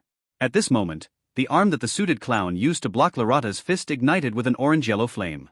In an instant, the flame enveloped the suited clown and spread towards Lorata. Bang! Bang! Dunn and Eyre fired their revolvers, hitting the ball of flame. The flames burned rapidly and soon, all that was left were black ashes floating in the sky. But the suited clown once again appeared behind the stack of wooden crates close by. He lifted his right hand and pointed a finger gun once again. Bang! Amid the illusory gunshot, Lorata suddenly stopped in her tracks. She did not charge forward. Mud was splattering in front of her as a bullet appeared. The suited clown was no longer delivering an illusion with this strike. It was hard to discern real from fake, reality from illusion. Bang! Bang! Bang! The suited clown shot at Dunn and Eyre repeatedly while hiding away and appearing at random times. Upon seeing this, Lorata squinted and lifted the dull gold revolver in her left hand. Bang! The suited clown suddenly squatted down, avoiding the fatal shot. His half-top hat was sent flying backward, falling to the ground. The bullet had left a visible scorch mark on the hat. After rolling a few times on the floor, the suited clown scaled the stacks of wooden crates with the agility of a monkey. He shot air bullets out of his finger gun from the high ground. Iyer Hansen took a few steps back and lowered his gun. He began his recital once again. Wastes its fair bloom upon the night, NOV, L, B //JNN. Who blindfold to its fond caresses, knows not the beauty it possesses. The suited clown jumped repeatedly between the crates. He suddenly raised his hand to scratch his ears and looked at Iyer with a comical smile. Could he have stuffed his ears? The sequence potion that the secret order possesses sure is weird. Klein observed the fight from far away as he made silent guesses. Just as his thoughts flashed through him, he suddenly saw a figure appear at the top of a warehouse beside him. Furthermore, it was running straight inside where Ray Bieber was hiding. That figure was dressed in a grayish-white uniform, one which workers at the docks wore. His face also appeared to be painted red, yellow, and white. The suited clown is responsible for distracting Captain and the rest while the other person retrieved the diary? Klein instinctively raised his right hand and shot at the figure on the roof. He had just taken aim when the figure suddenly squatted, switching from running to rolling on the ground. Bang! Klein did not stop pulling the trigger. He saw the figure suddenly pause, blood blooming in a spurt. The figure looked at him in shock. While bearing the pain, he continued charging into the warehouse. That felt like a lucky shot. Klein twitched his lips and pulled the trigger once again. This time, the bullet hit the wooden roof beside the figure. Bang! Bang! Bang! Leonard and Borja also shot but did not hit the figure. Klein wanted to criticize how terrible their shooting skills were as compared to his when he suddenly stopped pulling the trigger. That's right. Why must we stop him? Didn't I divine that there is grave danger in the warehouse just now? Wouldn't it be great if we let that guy be the vanguard and step on the landmine for us? Leonard and that Mr. Borja must have had the same idea. With this thought, Klein lifted the barrel of his revolver and shot at the sky. Bang! Bang! Bang! As the gunshots rang, the figure managed to reach the innermost region of the warehouse unobstructed. He lunged downwards, slamming into the roof as he fell down with the collapsing roof. Immediately following the commotion, the black-haired Lorata's eyes suddenly turned black. Her left hand began making a strange pulling action. The suited clown's jumping action suddenly came to a pause as his ankle seemed to be grasped tightly by an invisible hand. Dunn did not shoot immediately and instead pointed his revolver downward. He opened his mouth and by simply using his spirituality to resonate the air around him, he produced a strange, faint and ethereal voice without the use of his throat. Thus it blooms on while night is by. When day looks out with open eye. Bashed at the gaze it cannot shun. It faints and withers and is gone. The suited clown suddenly became limp, as if he had lost the desire to live. Iyer Hansen lifted his handgun and took aim, his finger pulling the trigger immediately. In that split second, there was an abnormal and tragic wail that came from the warehouse. Ah! The cry contained immense fear as though he had encountered an unimaginably terrifying matter. The hair on Klein's body stood on end. The tragic cries came to a sudden stop as silence was restored in the deepest parts of the warehouse. It was a skin-crawling silence. Bang! Affected by the cry, Iyer only managed to shoot the suited clown in the belly. H-A-A. H-A-A. H-A-A. The silence was once again broken from the deepest depths of the warehouse. What should have been soft panting sounded. It reached a crescendo that tightened everyone's nerves. Thump. Thump. Thump. Thump. Thump. Thump. Inside the black chest, 2-049 had reached a frenzied state. Ha. Ha. Ha. Thump. Thump. Thump. The loud panting and the intense knocking alternated first before they resounded together.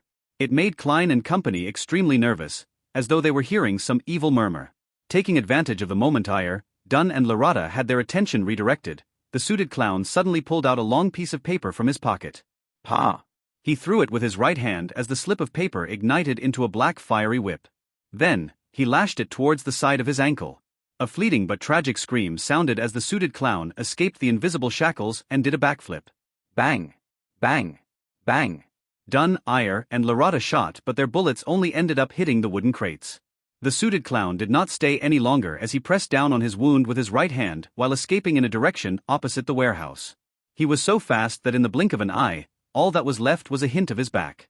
And before he vanished, his right hand which pressed down on his abdomen moved towards his left arm. The wound on his stomach had already vanished, looking completely fine. The location on his left arm which he touched with his right hand suddenly became badly mangled, and a silver bullet appeared in the torn flesh. Dunn and the rest didn't chase after him because the panting from the innermost warehouse was so loud that it was making them nervous and insecure. Bang! The door of the innermost warehouse suddenly exploded and flew in all directions. Then, something wrapped with a torn cloth flew out and landed not far from Klein. When Klein cast his gaze over, he realized that it was an arm. Its bloody flesh had been chewed on and its white bones were cracked in an irregular fashion as they jutted out. Pa! Pa! Pa! One item after another flew out. First it was a spray of blood, followed by a dilated eye and an ear which had been ripped out brutally. Finally, half a beating heart and intestines filled with yellowish-brown objects came out. If Klein had not seen the more gruesome giant cadaver at Ray Bieber's place, he would have probably vomited there and then. His nerves were on the brink of a breakdown. After a great deal of effort to hold back his urge to shoot into the pitch-black entrance, he ejected the empty shells from his revolver and reloaded with new demon-hunting bullets. Bang! Dunn drew close as he stably shot into the warehouse. However, his bullet was like a shot into the sea. There was no audible response. Ha! Ha! Ha! The loud panting sped up as grayish-white colors filled the open door. With another 2 loud shots, Iyer Harson's and Borja's bullets tore through the whiteness, but failed to prevent the color from spilling outwards. It did not leave any wounds or cause liquid to seep out. Klein held his breath and kept himself from shooting blindly.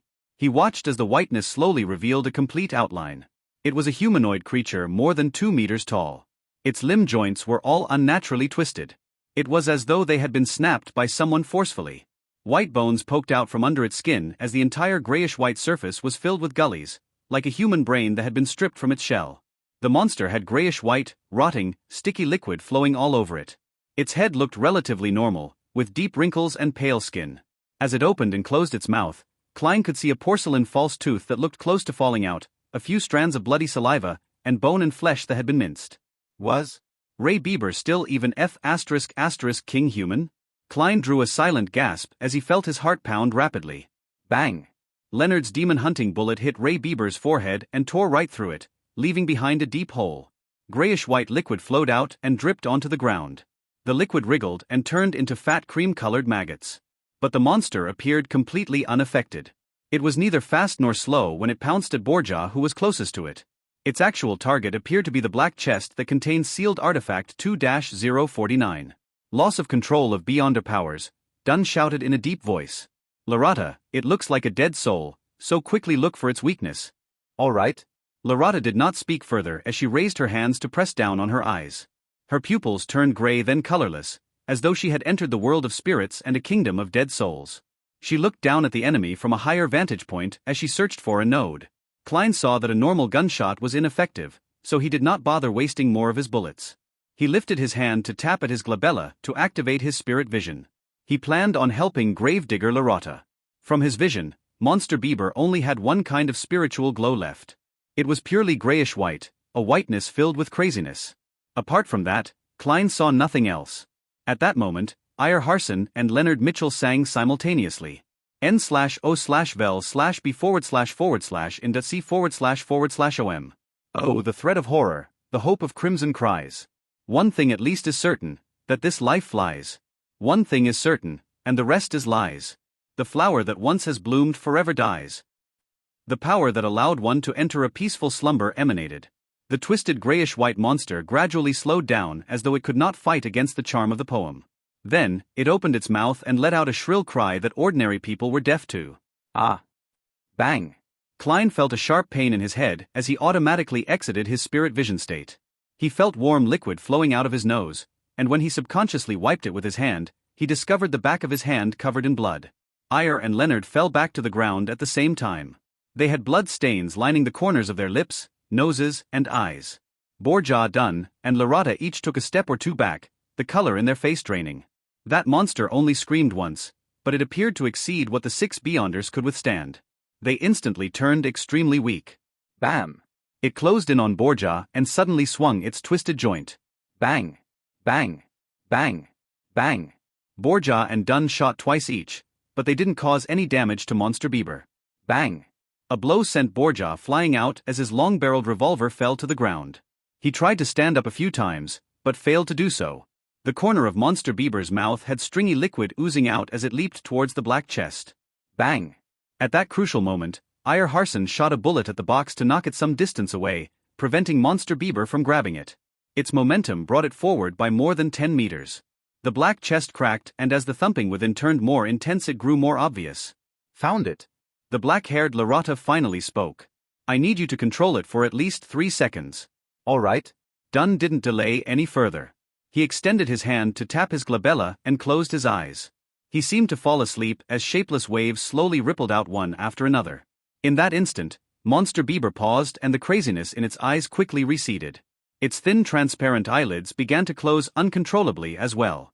Dunn's body started quivering, and something popped up under his clothing and wriggled on the spot. It was as though he hid slippery scaleless snakes within. Larata rushed over and with a roll, arrived under Monster Bieber. She supported herself with one hand while raising a clenched fist, bombarding Monster Bieber's crotch like artillery. Poof! She ignored the corrosive pain but supported herself against the ground and directed more strength once again. She went higher a little as her fist drilled deeper in. Rip! Larata pulled out her forearm as she dragged out an intestine filled with brownish-yellow blood stains. In the intestine, there was an ancient notebook. Ah! Monster Bieber let out a blood-curdling scream, and his body suddenly lit up as though it was melting. Get down! Just as Iyer Harson's hurried shout ended, Klein saw Monster Bieber suddenly swell up. Boom! Amid a loud explosion, the distant Klein was tossed into the air by the shockwave and landed heavily. He struggled to stand against a swirling headache, and he saw Monster Bieber turn into a pile of disgusting, rotting flesh. Then he saw Dunn and Larata, who were a dozen meters away, looking like they had been knocked out. Iyer Harson, Borja, and Leonard Mitchell were on the ground too. Some groaning in pain, some struggling to stand up but failing. Klein was just about to relax when he suddenly saw a familiar object about 2 or 3 meters away from him. The black chest had stopped rolling, and cracked surface was facing the sky. A skinny brown arm extended out. Sealed artifact. 2-049. F***K.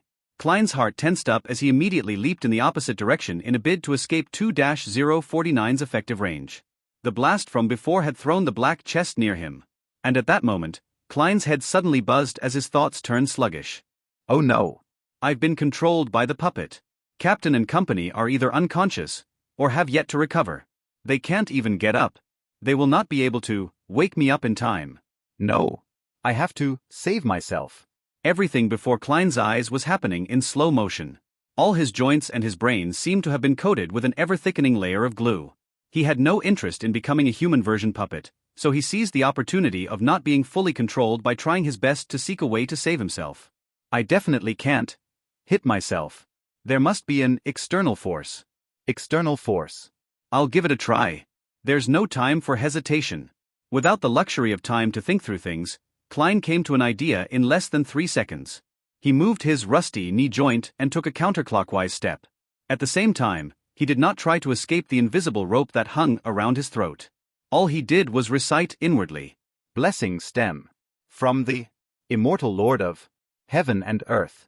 He wanted to use the mysterious world above the gray fog to awaken him and escape sealed artifact 2-049's assimilation. Creak. Creak. Creak. Klein's knees and ankles let out an involved ear-piercing sound. With a slow contorted step, he took another step counterclockwise. Blessing stem. From the Sky Lord of heaven and earth.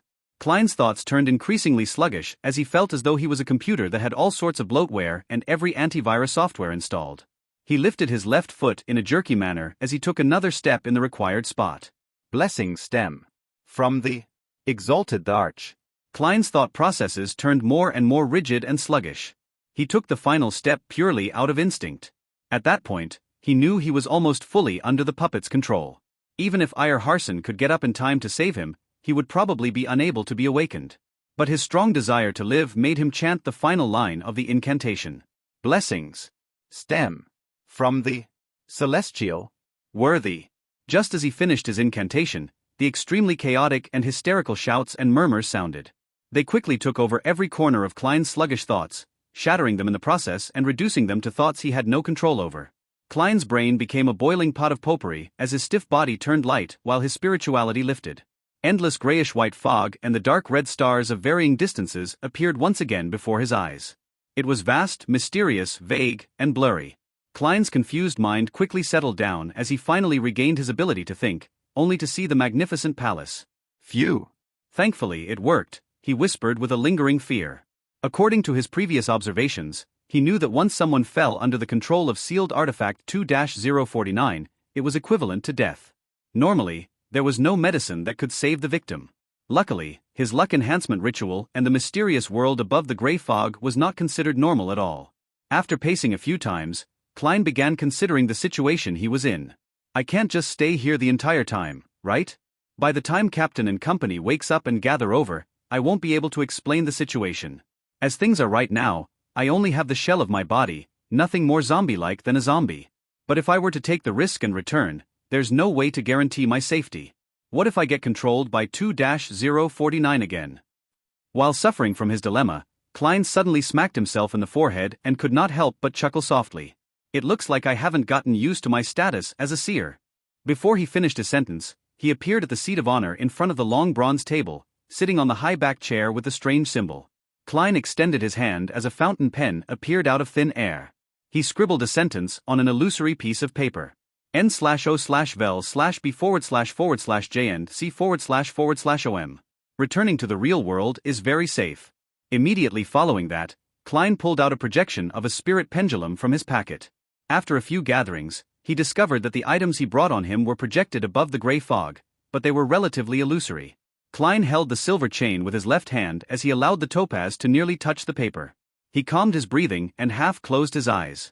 He calmly repeated the words on the piece of paper. Returning to the real world is very safe. Returning to the real world is very safe. After repeating it 7 times, Klein completed the divination with spirit dowsing. He opened his eyes and saw the topaz slowly oscillating, guiding the silver chain in a clockwise spin. Clockwise is an affirmation while counterclockwise is negative. Returning to the real world is very safe. Klein heaved a sigh of relief as he habitually stored the chain away.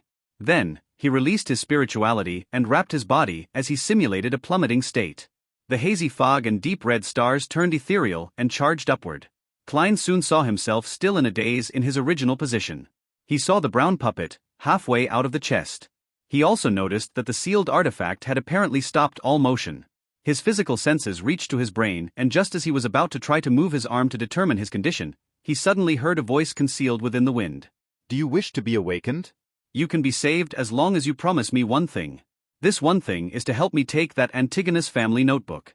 Nod if you agree. I know you are still capable of completing that action. Who is it? Yes. 2-049 doesn't seem like it's attempting to control me. That's right. It will not repeatedly influence the same person. There will be a break.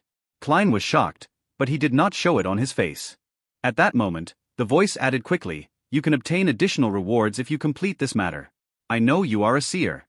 I also know that the Church of the Evernight Goddess does not have sequence 8 that succeeds sequence 9. But our secret order can give it to you." To be honest, I was a seer before. If not, I wouldn't have dared return. To show you my sincerity, I can now tell you that the corresponding sequence 8 of seer is clown. Clown? Secret order. Klein nearly did not maintain his puppet state. He never made the connection between seer and clown. Were they about to become the head honchos of a circus? All right, make your choice. Believe me, you no longer have much time left to waste. The voice sounded with the wind again. The distant Dunn and Larata were still unconscious. Borja seemed heavily injured as he moaned without moving. Iyer Harson and Leonard Mitchell were in relatively good shape as they attempted to sit up. Why me? The secret order. Is it that suited clown from before? After he escaped, he secretly returned in a bid to fish in troubled waters.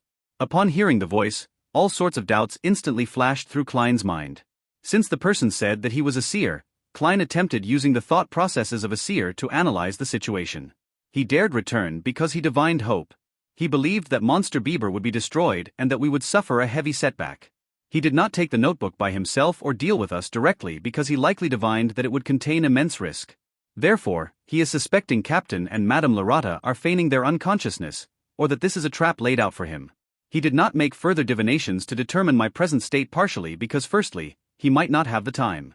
If he waited any longer, Mr. Iyer Harson and company would have regained some of their combat strength. Secondly, he belittles me and thinks it unnecessary. He understands a seer very well and is confident that I'm unable to escape the puppet's control. He is using me as cannon fodder to probe for any traps. From another angle, this also means that the luck enhancement ritual does not cause any abnormal appearances. With his brain no longer sluggish, Klein felt that his line of reasoning was clear. He was quite confident of the thoughts and goals of the suited clown. As for the clown's promise, he believed not one bit of it. Cannon fodder did not have any human rights. As the thoughts flashed through his head, Klein controlled his neck and difficulty nodded. As he did this action, he confirmed that he had escaped the control of sealed artifact 2-049. Just after he nodded, a transparent curtain stirred 2 to 3 meters to his side. It revealed the suited clown who had his face painted with a clown's pastel colors. It was none other than the secret order member who had fled previously. At that moment, as Klein had previously turned around in an attempt to leap out of 2-049's effective range, his back was facing the black chest and the puppet. The suited clown was in front of him to his side. First, it was to stay away from the sealed artifact, and second, to avoid his revolver's barrel. It was clear that he was very careful. The suited clown pulled out a long paper slip from his pocket and shook it vigorously until it turned straight like a wooden pole. He held the wooden pole, and at a distance of 2 to 3 meters, he gave Klein's shoulder a prod in an attempt to wake him. This fellow knows 2-049 very well. He knows that if the scent of an Antigonus family descendant is present, the puppet would go ballistic and control 2 at a time. He also knows that throwing a rock doesn't seem effective. At the very least, I've seen Captain and company attempt similar means. Although Klein did not know why 2-049 had stopped assimilating him again, he did not dare stay within 5 meters of it any longer. Therefore, he waited as he held his breath. Just as the wooden pole was about to touch his shoulder, Klein suddenly raised his left hand and grabbed the edge of the pole and yanked it backwards. The suited clown was caught by surprise as his body was pulled forward. He staggered a few steps forward as the gap between him and Klein contracted once again. He was now less than 2 meters away. At the same time, the prepared Klein squeezed his right finger on the revolver's trigger. Bang! Bang! He shot twice but did not aim at the suited clown. Instead, he had aimed behind him, shooting to the side of sealed artifact 2-049. Before the gunshot rang, the suited clown had taken the initiative to roll from his staggering state. He had instinctively backed off. Klein released his hand, which had grabbed the wooden pole, as he took several steps away rapidly and rushed out the danger zone. Just as the suited clown rolled twice and was about to jump backwards, his head went abuzz as his thoughts rapidly turned sluggish. No good. He forced me to dodge in the direction of the Antigonus puppet. I'm within 5 meters. How could he not be controlled by the Antigonus puppet? The suited clown stopped from his rolling as he attempted to crawl out with his seemingly rusty joints. At that moment, Klein had already turned around. He held his revolver with both hands as he aimed at the slowly moving target. To him, that was equivalent to shooting a fixed target. Having seen the suited clown's battle with Dunn, Ayer, and Larata, Klein knew that he was agile and good at rolling. Therefore, even when they were just a meter or two apart, he had carefully given up on shooting directly. Instead, he forced the clown to dodge to the kill zone he imagined, where sealed artifact 2-049 was. If the puppet had been ineffective, the suited clown would have determined that he had fallen into a trap. He would then escape by leaping backwards and not pose any significant threat. Bang! Reflected into the indescribable eyes of the suited clown, the black-suited Klein pulled the trigger calmly. Bang! The silver bullet traversed the short distance of a few meters and accurately bore into the suited clown's neck. Large amounts of blood spewed out, dyeing his skin and bow tie red. NOVLB //JNN. The suited clown was unable to let out a cry as his throat seemed to produce sounds of him gasping for breath. He wished to raise his arm to divert the fatal wound, but his joints appeared to be filled with glue. His motions were slow and jerky. Bang! Having entered a half-cogitation state, Klein was not stunned by the appearance of blood. He pulled the trigger once again calmly, as though it was his usual daily practice. A grisly hole appeared on the suited clown's forehead as crimson red spewed out. The luster in his eyes dimmed as the intricate revolver's might was far higher than what Klein had imagined to be. As his knees buckled and his arms hung down, the suited clown gradually fell to the ground. His eyes were frozen with a dazed look. His body convulsed a few times before it slowly relaxed and stopped moving. Having delivered a headshot, Klein turned around in a cool manner. He spun his revolver and allowed the empty shells to fall down. Then, dressed in his black formal suit and half-top hat, he walked towards Ayer Harson. He pulled out the final silver demon hunting bullet in his pocket and inserted it into the revolver's chamber. The reason why he did not turn back to look at the suited clown's tragic fate was solely because of his discomfort with his first kill. However, it was necessary. He did not know what would happen if the suited clown was under the full control of the puppet. Furthermore, he did not dare risk entering sealed artifact 2-049's effective range. After all, no one knew if something odd would happen that prevented his self-rescuing luck enhancement ritual to fail. As for the items on the suited clown, Klein only cared if there was the so-called clown potion formula or the relevant clues. However, this was not something he was in a hurry to carry out. In a while, he could do it together with Dunn, Ayer, and company. If the Nighthawks had it, it also practically meant that he had it. There was no way that they would be unwilling to share the potion formula of Sequence 8. At most, he would be required to accumulate his contributions over time. After all, he had only become a seer recently. It would still be a long time until he fully digested it. As his thoughts churned, Klein quickly walked next to Ayer Harson. The gentleman in his grey windbreaker struggled to sit up but failed at every try. He was covered in dust and mud from the fall. "Mr. Harson, what do you need me to do?" he asked, squatting down. He pointed the revolver in his hand at the ground in case of a misfire. Ayer gasped for air and sighed. The monster was too strong, if not for its weakness. Then he pointed at a sky-blue metal bottle beside him and said in a self-deprecating laugh, "I was trying to consume some medicine, but my hand shook." The sky-blue bottle was about the size of Klein's finger. It was not longer than 5 centimeters long, and a cap that hid spiral patterns had fallen to the side. The liquid had completely spilled. Klein reached out to pick up the bottle. As he looked at it with narrowed eyes, he answered helplessly, "Mr. Harson, there are only a few drops left in the bottle." "Go to Borja and search his body. In his inner pockets," Ayer said as he gasped for breath. "All right." Klein stood up and casually asked, "Is this restorative medicine?" "An item from mysticism?" "No, it only has certain restorative effects. The main goal is to stimulate our minds and squeeze out the potential of our bodies. It allows to maintain a decent state for a short period of time until we return, where we can receive treatment." Ayer attempted to sit up only to fail again. "Its name is the Goddess's Gaze. Remember to let Borja drink half a bottle." Klein did not delay any further as he turned around. He briskly arrived at Borja, who was groaning in pain. He found the uniform sky-blue metal bottle from the Nighthawk's pocket. After removing the cap, he carefully held the bottle to Borja's mouth. Having sensed it, Borja tried hard to open his lips. The bottle was held up as dark red liquid flowed in Borja's mouth. Klein estimated the quantity and stopped just in time. He then screwed the cap back on. The medicine was rather effective. It only took Borja a few seconds after drinking to regain the spirit in his eyes. Furthermore, he whispered, "Thank you." With that said, he pressed down on the ground as he slowly sat up. He first dealt with his wounds before walking to the unconscious Lorata and Dunn. Then, he retrieved the Goddess's Gaze from the latter's inner pocket. Klein returned to Ayer's side and fed him the remaining half-bottle. After Ayer panted a few times, his actions suddenly became nimbler. He stood up as though he had never been injured. "I'll help Borja." "Help that partner of yours." The gentleman with the charm of a middle-aged man pointed at Leonard Mitchell. Klein had no objections to it. He turned around and jogged to the poet, Leonard. "There's no need. I can drink it by myself." Leonard, with his disheveled hair, smiled as he raised the sky-blue bottle. Upon seeing Leonard agilely get up by pushing up with one hand, Klein, who wanted to lampoon, was suddenly stunned. "Leonard's injuries are lighter than I expected. He had the ability to consume the medicine from the very beginning. That also means that he could see me walk counterclockwise as I did the luck enhancement ritual." "No, that's still all right." I had chanted inwardly, and the luck enhancement ritual does not appear odd in any way, or the suited clown would not have fallen for it. But even so, Leonard, who had long recovered but chose to watch by the sidelines, had seen quite a lot. Things like me not being affected by 2-049 and my sneak attack on the suited clown. Just as Klein's eyes narrowed slightly, Leonard, who was walking in his direction, stopped beside him and chuckled softly. "I actually wanted to save you but discovered that you didn't need it." "Don't mind it. There are many special people in this world that can always do things others can't, such as you." "And me."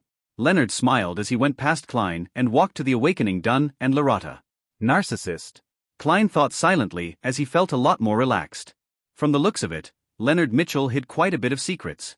As he regrouped with the rest while deep in thought, he saw Captain Dunn wear a cloth and pick up the Antigonus family notebook that was covered in yellowish-brown blood stains. The notebook's cover was completely made of thick black paper. It suffused an aura from an ancient and distant time without any signs of softening or rotting. It was nearly identical to the one he saw in his dream. He even suspected that flipping it open would only make him see the fool wearing splendid headgear. However, he soon realized that he was overthinking things since Dunn had flipped open the notebook to make a final confirmation. Klein was unable to discern the words on it due to his poor angle, but but he was certain that there was no drawing of the fool with his gorgeous clothes and splendid headdress. Ahem. There's nothing wrong with it. Dunn closed the notebook and held it securely. Then, he looked at Iyer and company.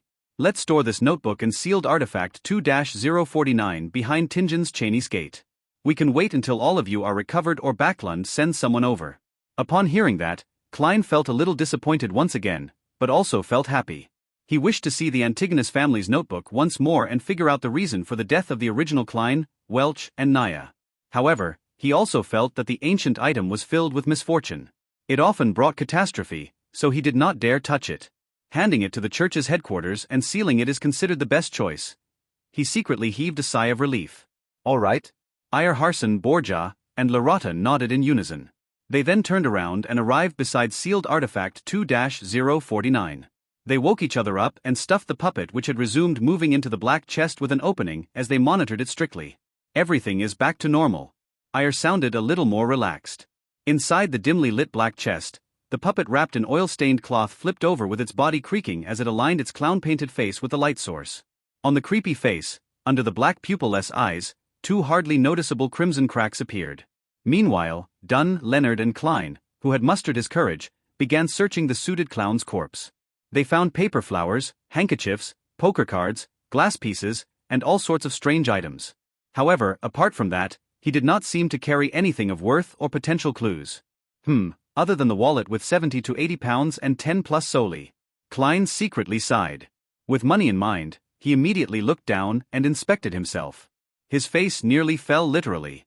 His formal suit that cost several pounds had torn in 5 to 6 spots which required mending due to his rolling on the ground. Furthermore, it was covered in dust and dirt stains. Dunn shot him a glance as the corner of his lips curved up. Losses during a mission can be reimbursed. Reimbursed? Upon hearing the term invented by Emperor Roselle, Klein instantly felt wonderful. Yeah.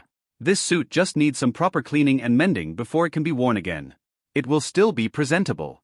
When the reimbursement comes, I can buy another set and I can take turns wearing them.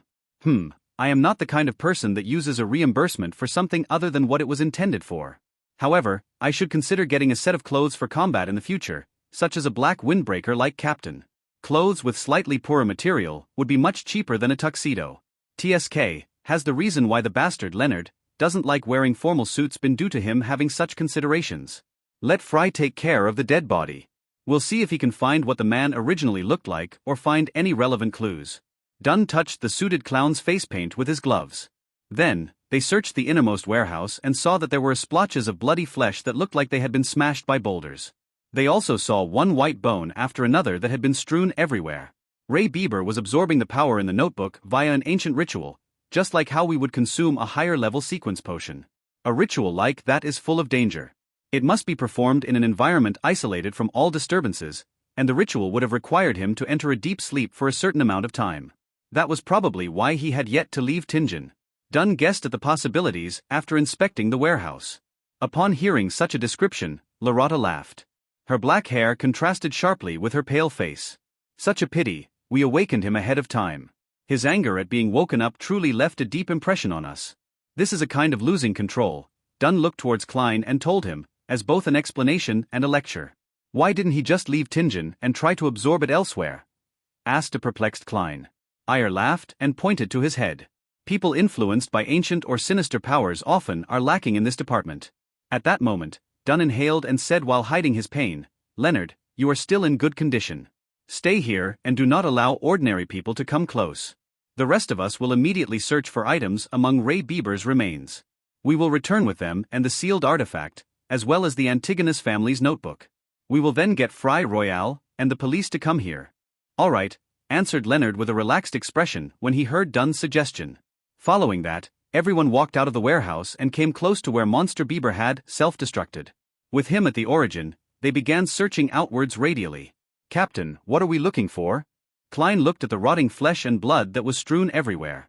He held back his urge to retch as he looked at Dunn Smith beside him ponderingly. Dunn did not look up. Instead, he used his deep gray eyes to sweep the ground. Awakening ahead of time, losing control, and becoming a monster. This means that Ray Bieber did not fully absorb the beyonder powers provided by the notebook. It also means that a part of his body is considered extraordinary, making it prime material. If you ever encounter something similar, make sure not to miss out on doing a search. It might be a relatively important item. So that's the case. Klein nodded slightly in enlightenment. In the blink of an eye, he thought of another matter. If the part where Monster Bieber had concentrated the Beyonder powers were some indescribable part, wouldn't that be awkward? Wouldn't it be extremely disgusting to concoct it into a potion? Just as Klein's mind wandered, Borja with his sharp eagle-like eyes suddenly shouted, Found it. Ahem. Dunn and company immediately turned and closed in. Driven by his curiosity, Klein walked over to Borja with a quickened pace. Soon, he saw the item before Borja.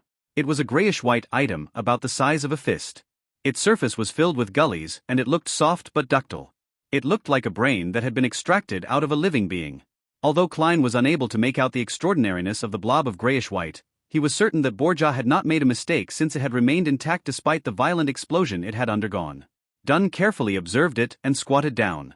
As he extended and bent his right arm, he used his black-gloved left hand to carefully grab the grayish-white item. The moment it was touched, the blob of grayish-white immediately spread out into an extremely sticky liquid. At that moment, Ayer Harson took out a tin-colored square case, removed the cigarettes from them and placed them into his pocket. Then, he handed the square case to Dunn and smiled. I know you only like pipes. Dunn chuckled and took the square case. Then he poured the grayish-white sticky liquid into the case for temporary storage. After storing it away, everyone did a cursory sweep of the area. After confirming that they had not missed out anything, they left. When they came out, they saw the horses digging their hooves into the ground, clearly spooked and nervous. They had nearly escaped their reins. I'll drive. Borja covered his mouth with his hand and coughed softly. I know you are good at placating animals, said Ayer with a smiling nod.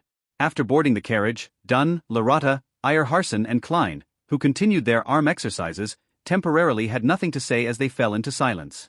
When the trotting of the horses sounded while the carriage wheeled off, Dunn looked at Klein and deliberated over his words before saying, I know you are filled with curiosity about the Antigonus family's notebook. You wish to understand what happened. No, not at all. Klein subconsciously denied. It was an ancient relic filled with misfortune. Without giving him time to answer, Dunn continued and said, however, I have to first report this to the Holy Cathedral. Only after they determine the confidentiality level of the notebook can we consider if this can be shown to you. No problem. Klein gave a short and simple reply. Dunn continued his arm exercises as he thought before saying, I once promised that you can be made a formal member of the Nighthawks when we confirm that Ray Bieber is a descendant of the Antigonus family clan. Now, not only have we determined Ray Bieber's identity, we have even eliminated the monster and spoiled the secret order's conspiracy. In this entire process, your performance was outstanding. You personally killed a member of an evil organization. Therefore, I will fulfill my promise and immediately make an application to the Holy Cathedral. We'll wait for their approval. Right, I forgot something important. I still need to ask if you are agreeable to it. Mr. Klein Moretti, are you willing to formally join the Tingen Nighthawks as one of its members? Your salary will increase several-fold, reaching £6 a week. Furthermore, you will get a raise every subsequent year. Your salary will be paid by the church and Ottawa County's police department equally. You will also gain the identity of a probationary inspector. It will be very useful at times. As a support-type Beyonder, you do not always need to face enemies, but you will have to guard Cheney's Gate once a week. Without the squad's permission, you are not to leave Tingen without permission. Furthermore, you have to keep this a secret from your family. By the time Dunn finished listing the restrictions and benefits, Klein was already thinking deeply for more than 10 seconds. I wish to become a formal Nighthawk. Only by doing so could he continue to gain more access to mystery, such as the situation regarding the secret order. After reading the gathered Roselle diaries, Klein had some changes in thoughts about himself. Being skilled in mysticism knowledge to seek a way home was an immutable goal of his. Raising his strength further to more safely make the mysterious space above the gray fog do his bidding before using it to return home was a new addition to his goals.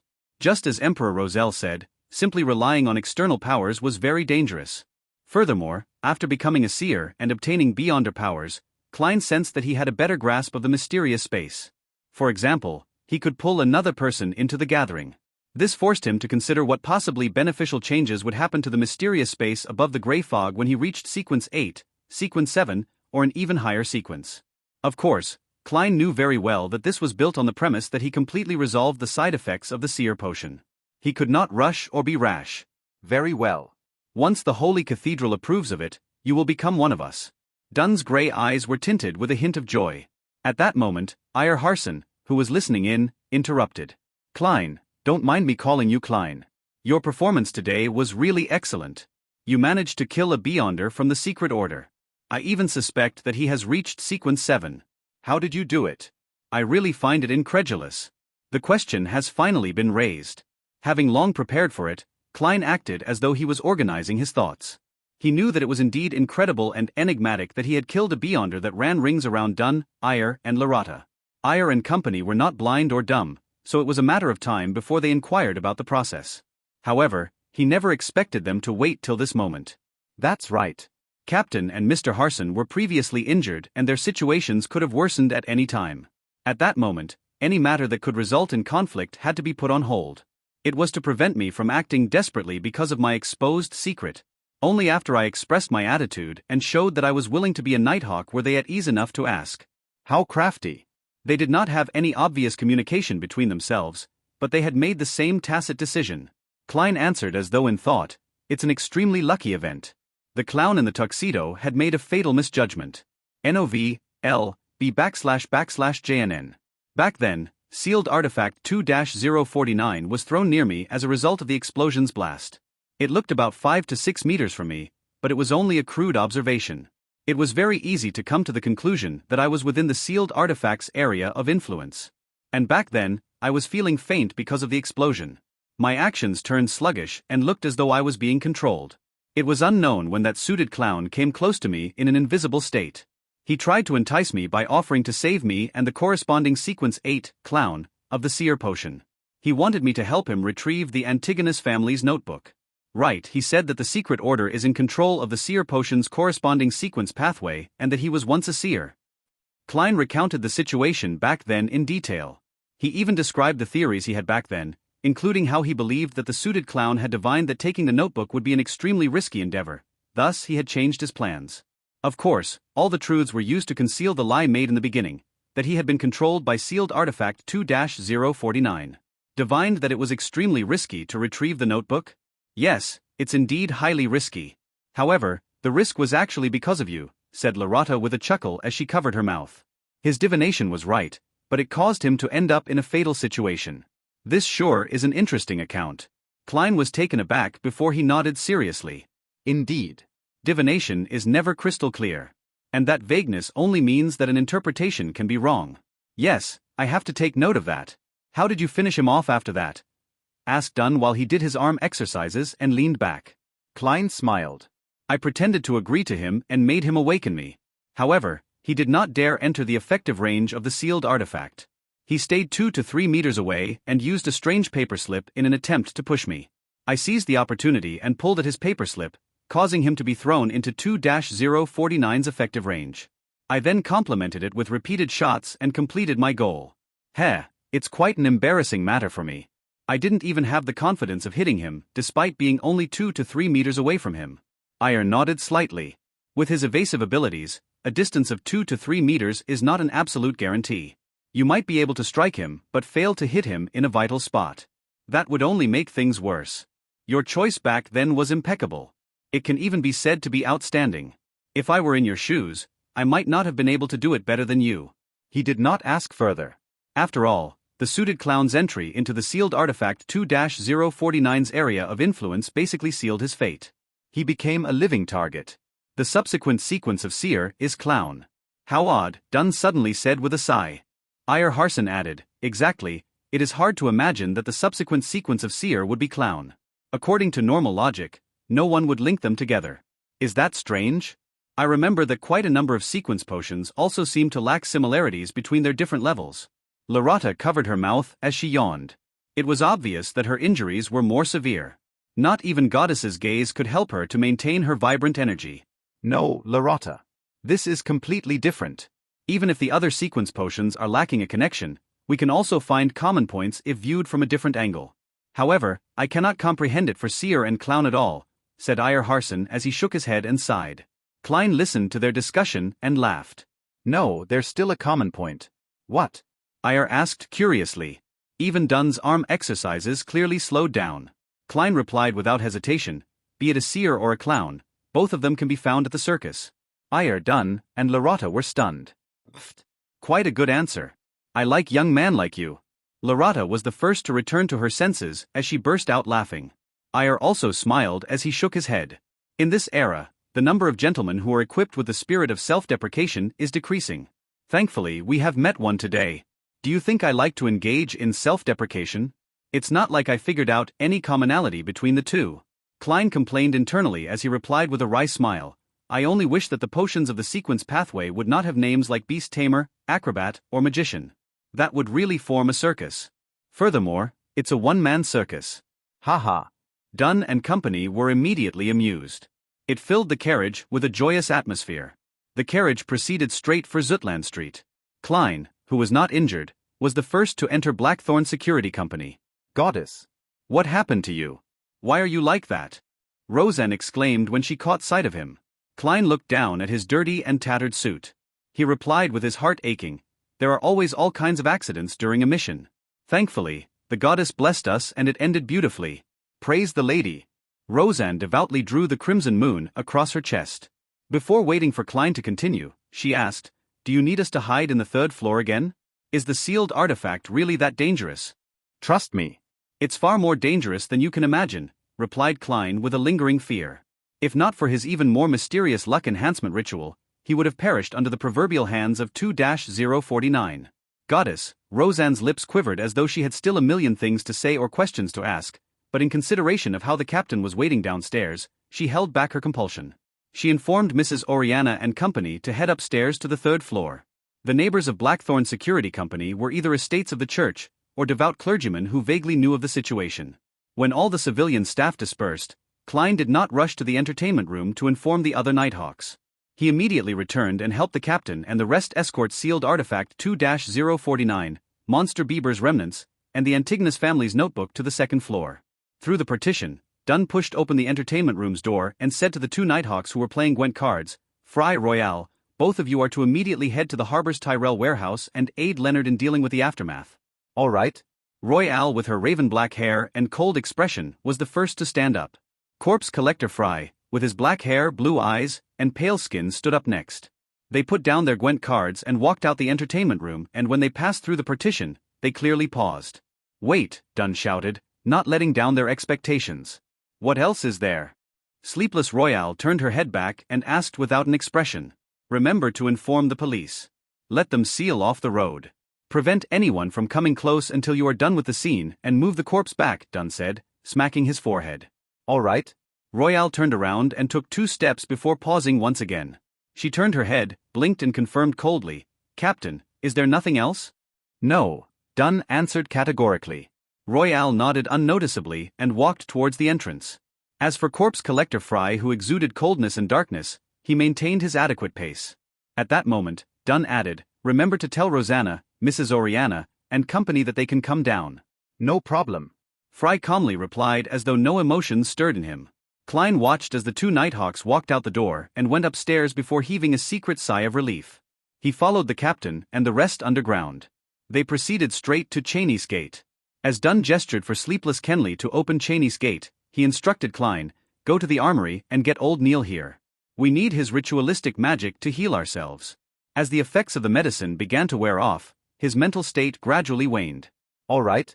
Klein did not wait for the captain to continue, as he added, I will watch the armory in old Neil's place. I will also request for at least 20 demon hunting bullets and also wait for the Holy Cathedral's approval, curbing my curiosity about the Antigonus family's notebook. Dunn was instantly at a loss for words. Captain, is there anything else? Asked Klein with a smile after beating Dunn to it. Dunn shook his head and remained speechless. He pulled out his cane and turned around. After walking a certain distance, Klein turned into the armory and recounted the happenings generally to old Neil, who was drinking plain water. He became a monster that lost control. You even killed a beyonder. Old Neil quickly tidied up his desk. It's like I'm listening to the script of a play. He mumbled as he circled around the desk and walked straight towards the corridor without waiting for Klein's answer. Klein asked out of curiosity, Mr. Neil, doesn't the church have real restorative medicine? Why would ritualistic magic be needed? No medicine made with ordinary ingredients can provide the permanent restorative effects of a ritual. Extraordinary ingredients are very rare, and most of them are not suitable for restorative medicine, old Neil explained casually. You should know about goddess's gaze, right? When the medicine is first made via a ritual, it would be a standard, real restorative medicine. But every minute after its completion, its effect evaporates until little of its efficacy is left. I see, Klein nodded disappointedly.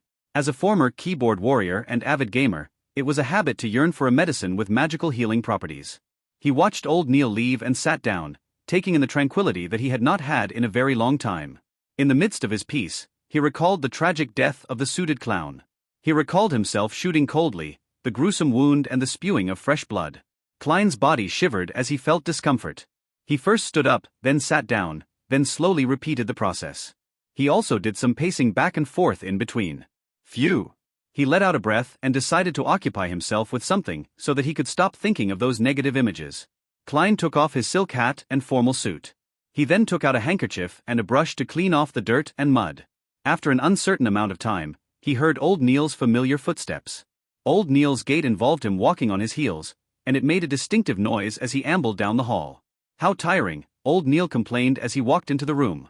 Tell the rest that no one is to come here within the next hour. I need to rest, he instructed casually, glancing towards Klein. Why don't you rest upstairs and I keep watch here? Klein suggested out of kindness.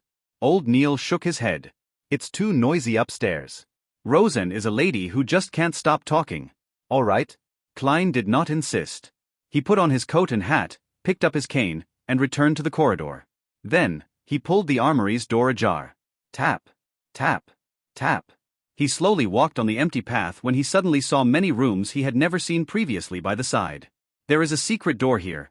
Klein stopped at a spot around a bend as he looked at the room. He discovered that corpse collector Fry had already returned. He was carefully examining a completely dissected corpse. Corpse? Klein's heart stirred as he mustered his courage and approached the room. He knocked lightly on the open door. Knock, knock, knock. Fry stopped his actions and turned around, looking over with his blue but ice-cold eyes. Sorry for disturbing you. I just wish to know if this is a corpse of a beyonder, asked Klein as he controlled his tone. Yes. Fry's lips opened and closed, but only spat out a single word. Klein's gaze reached beyond him and landed on the corpse. Indeed, he discovered the familiar gruesome wound on the forehead. It's that suited clown. Klein secretly exhaled and said, Any discoveries? No, answered Fry in an abnormally simple manner. The mood instantly turned awkward. Just as Klein was about to bade farewell, Fry took the initiative to say, If you feel uncomfortable, you can come in to take a look. You will discover that it's only a corpse. Afraid that I'll be traumatized? Klein nodded in thought. All right. He entered the room and came in front of the long white-clothed table as he looked at the corpse. The suited clown's red, yellow, and white paint had been cleaned off, revealing an unfamiliar face that did not look anything special. He was in his 30s and had black hair and a high nose bridge. At that moment, Fry went to a square table by the corner of the wall and picked up a pencil and piece of paper. He returned to the corpse and placed the paper down and began drawing with the pencil. Klein glanced at it in curiosity and found that Fry was sketching the suited clown's head. It did not take long before Fry stopped moving the pencil. On the piece of paper, there was a lifelike portrait. Compared to the corpse, the only difference was the lack of a wound with the addition of blue eyes. What a talented genius! Klein marveled in surprise. I never expected you to be that good at sketching. My dream was to become an artist before becoming a nighthawk. Fry's tone was completely placid. Then why don't you fulfill your dreams? Asked Klein curiously. NOVLB //JNN. Fry put down his pencil and said with the suited clown's portrait in hand, My father was a priest of the goddess. He wished that I become a priest. It's a presentable job. You became a priest? Klein asked in surprise. He found it unimaginable that Fry could become a priest with his personality and the vibes he exuded. Yeah, I did quite an okay job. Fry wore a cold expression as the corners of his mouth curled up a little as he replied. Later, I encountered and experienced some things and ended up a nighthawk. Klein did not plan on infringing on his privacy, so he asked, You were once a priest of the goddess, so why not choose to be a sleepless? A personal reason, answered Fry frankly. Furthermore, Madame Daly is a good role model. Klein nodded, and just as he was about to change the subject, he heard Fry say, Help me watch this room. I have to immediately hand the sketch to Captain. Closing a secret door is very troublesome. All right. Although Klein was a little afraid facing a corpse alone, he braved his fear in agreement. With Fry gone, the room turned quiet. The corpse laid there as Klein's heart turned heavy. He took a few breaths and, in a bid to defeat his fears, approached the long table. The suited clown lay there silently with his pale face. His eyes were tightly shut, and he had lost all signs of breathing. Apart from the gruesome wound, he emitted the unique coldness of a dead man. Klein observed for a moment as his emotions gradually settled as he was calming down. He swept his gaze and discovered a strange brand on the suited clown's wrist. Gathering his courage, he extended his hand to touch it, hoping to turn it around to see it more clearly. Just as the ice-cold touch reached from Klein's fingertips to his brain, the pale palm that had lost all vibrancy shot up suddenly, grabbing him by the wrist. It grabbed at his wrist tightly. Klein instantly felt his hair stand on end as the icy hand tightened around his wrist. He instinctively pulled his wrist back in a desperate attempt to escape. A heavy sensation bore down on him as Klein used every fiber of strength in his entire body to yank his arm back. Bam! The pale, naked corpse was yanked so forcefully to the side that it fell from the autopsy table. However, the white, ice-cold finger's grip remained firmly latched onto Klein's wrist. Klein momentarily lost the ability to think. The only thought that went through his mind was to draw his revolver and riddle the corpse in holes. However, as he could not retract his dominant hand, he threw his black cane and desperately tried to retrieve his revolver from his holster to no avail. At that moment, the corpse's eyes rose, revealing a pair of calm blue eyes. His mouth moved as he muttered, "Hornasis. Hornasis. Hornasis." After those 3 words were said, Klein was completely flustered as he felt that the fingers gripping onto his wrist began to loosen before dropping limp. The suited clown's eyes were shut once again, as though nothing had happened at all. If the pale corpse wasn't lying on the stone floor, Klein would have imagined that he had been struck by a hallucination spell. He staggered backwards a few steps and felt that most of his body was trembling as a result of the shock and fear. Phew! Phew! Klein gasped for air as he slowly regained control of his mental facilities. He looked at the corpse on the ground in alarm and fear. He drew his revolver and carefully retreated from the room, one step at a time. After confirming that the corpse was motionless, he took a glance at his wrist of the hand holding onto his revolver. There were 5 deep, red finger marks imprinted on his wrist. They silently described his encounter. Klein calmed down as vulgarities filled his mind. King hell. I almost died from the shock. N/O/vel/b//in.c//om. After panting for more than 10 seconds, he began assembling items in his mind to quickly compose himself. He carefully recalled everything that he encountered and pieced them together. Although he did not understand the reason for the suited clown's resurrection, he acutely noticed an important point. The corpse had repeated the words Hornasis. It's Hornasis again, Klein knitted his brows. The Antigonus family's notebook has records of a nation of the Evernight in the Hornasis mountain range. While in cogitation or spirit vision, I would hear sounds that I shouldn't be able to hear, and among those sounds is the word Hornasis. Is the answer to all these questions on the Hornasis mountain range? There might be massive danger lurking there. For example, an evil god might be sealed within and was using various forms of attraction to achieve freedom. While considering this, Klein carefully entered the room and touched the corpse a few times to verify that it was completely dead. He didn't want corpse collector Fry to see him mess up the place, so he mustered his courage to move the corpse back onto the autopsy table. Klein couldn't help but feel as though his heart was in his mouth throughout the process. The slightest movement could snap his tense nerves. Furthermore, the ice-cold feeling given out by the corpse felt particularly disgusting. After finishing the mission with great difficulty, he recalled the reason he approached the corpse. Therefore, he focused on the suited clown's wrist and looked at the strange brand. It was unknown when the brand had slipped off, shrinking into a spherical blob of blood which had tint of blue. The spherical blob of blood was the size of a thumb. It floated in midair silently in defiance of the laws of physics. What is this? Klein muttered, but he didn't dare to touch it rashly. He had no intention of hiding the strange blood sphere. Firstly, he didn't know if it was a good or bad thing. Secondly, he was certain that Fry, who had examined the corpse, would have long discovered the brand on the wrist. It was even likely that he knew what the strange blood sphere was. And even if Fry doesn't know, reporting it to Captain and letting the Nighthawks research it is definitely better than me making random attempts. That was Klein's train of thought. Being in an organization meant he had to know how to make use of the organization's powers to its fullest. Klein waited nervously for a few minutes before he saw the black-haired, blue-eyed, and thin-lipped Fry return. He instantly noticed the strange blood sphere, and asked Klein a question he had previously asked himself. What is this? No idea. Klein shook his head honestly. He recounted what had happened without hiding anything. The brand slipped off into a blood sphere, Fry nodded, seemingly deep in thought. The corpse of a Beyonder always tends to have some strange transformations. He looked up and said to Klein, "Bring the captain here. Inform him about the contents." That the corpse murmured as well. All right. Klein was already itching to leave. You don't have to return with the captain, Fry added. I believe you won't like to see what happens next. As he spoke, he picked up a silver surgical knife beside him. Klein nodded with some lingering fear.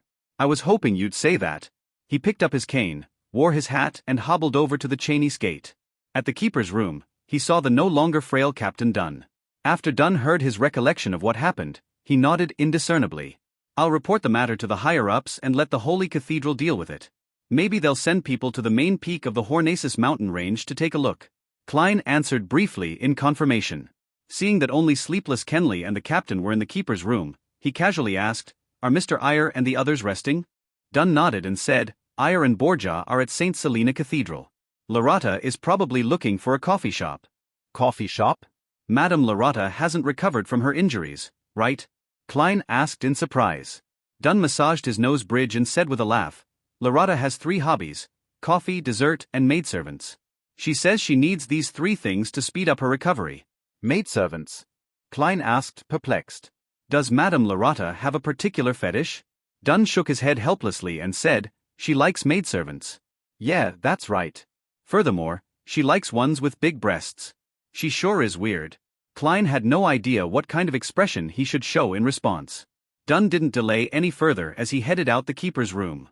As Klein watched his back, he silently waited for him to turn. Meanwhile, he noticed at the corner of his eye that Sleepless Kenley had fished out his pocket watch and opened it. 3, 2, 1. The moment Klein finished counting down silently, Dunn stopped and turned around. Another thing I forgot. Klein, you went through a lot today. Once you relax, you'll feel exhausted. There's no need for you to be here in the afternoon. Go back and get some rest. Tomorrow, I'll submit the application listing the detailed losses. All right. Don't worry too much about your killing of a Beyonder. Killing him was equivalent to saving more lives. As a matter of fact, I'm actually feeling much better. Klein silently exhaled. Dunn nodded slightly, and just as he turned around, he smacked himself in the forehead. I've also handed the Beyonder sketch to Leonard. He and the police department are in charge of the follow-up investigations. I believe that the Beyonder must have rode on carriages, eaten food, and had somewhere to stay. Wherever he goes, whatever he touches, whatever he leaves behind, even unconsciously, will serve as a silent witness against him. Emperor Roselle's words are truly sensible. Yes. Klein answered, stupefied. After the captain walked far away, he left the keeper's room and slowly walked to the 2nd floor. Along the way, he suddenly recalled something as he experienced an additional bout of fear. That suited clown claimed that the secret order controlled the corresponding sequence pathway of seers. Even if he was exaggerating and they didn't have the higher sequence potion formulas, they definitely have the lower sequence ones. It also means that they have a number of seers.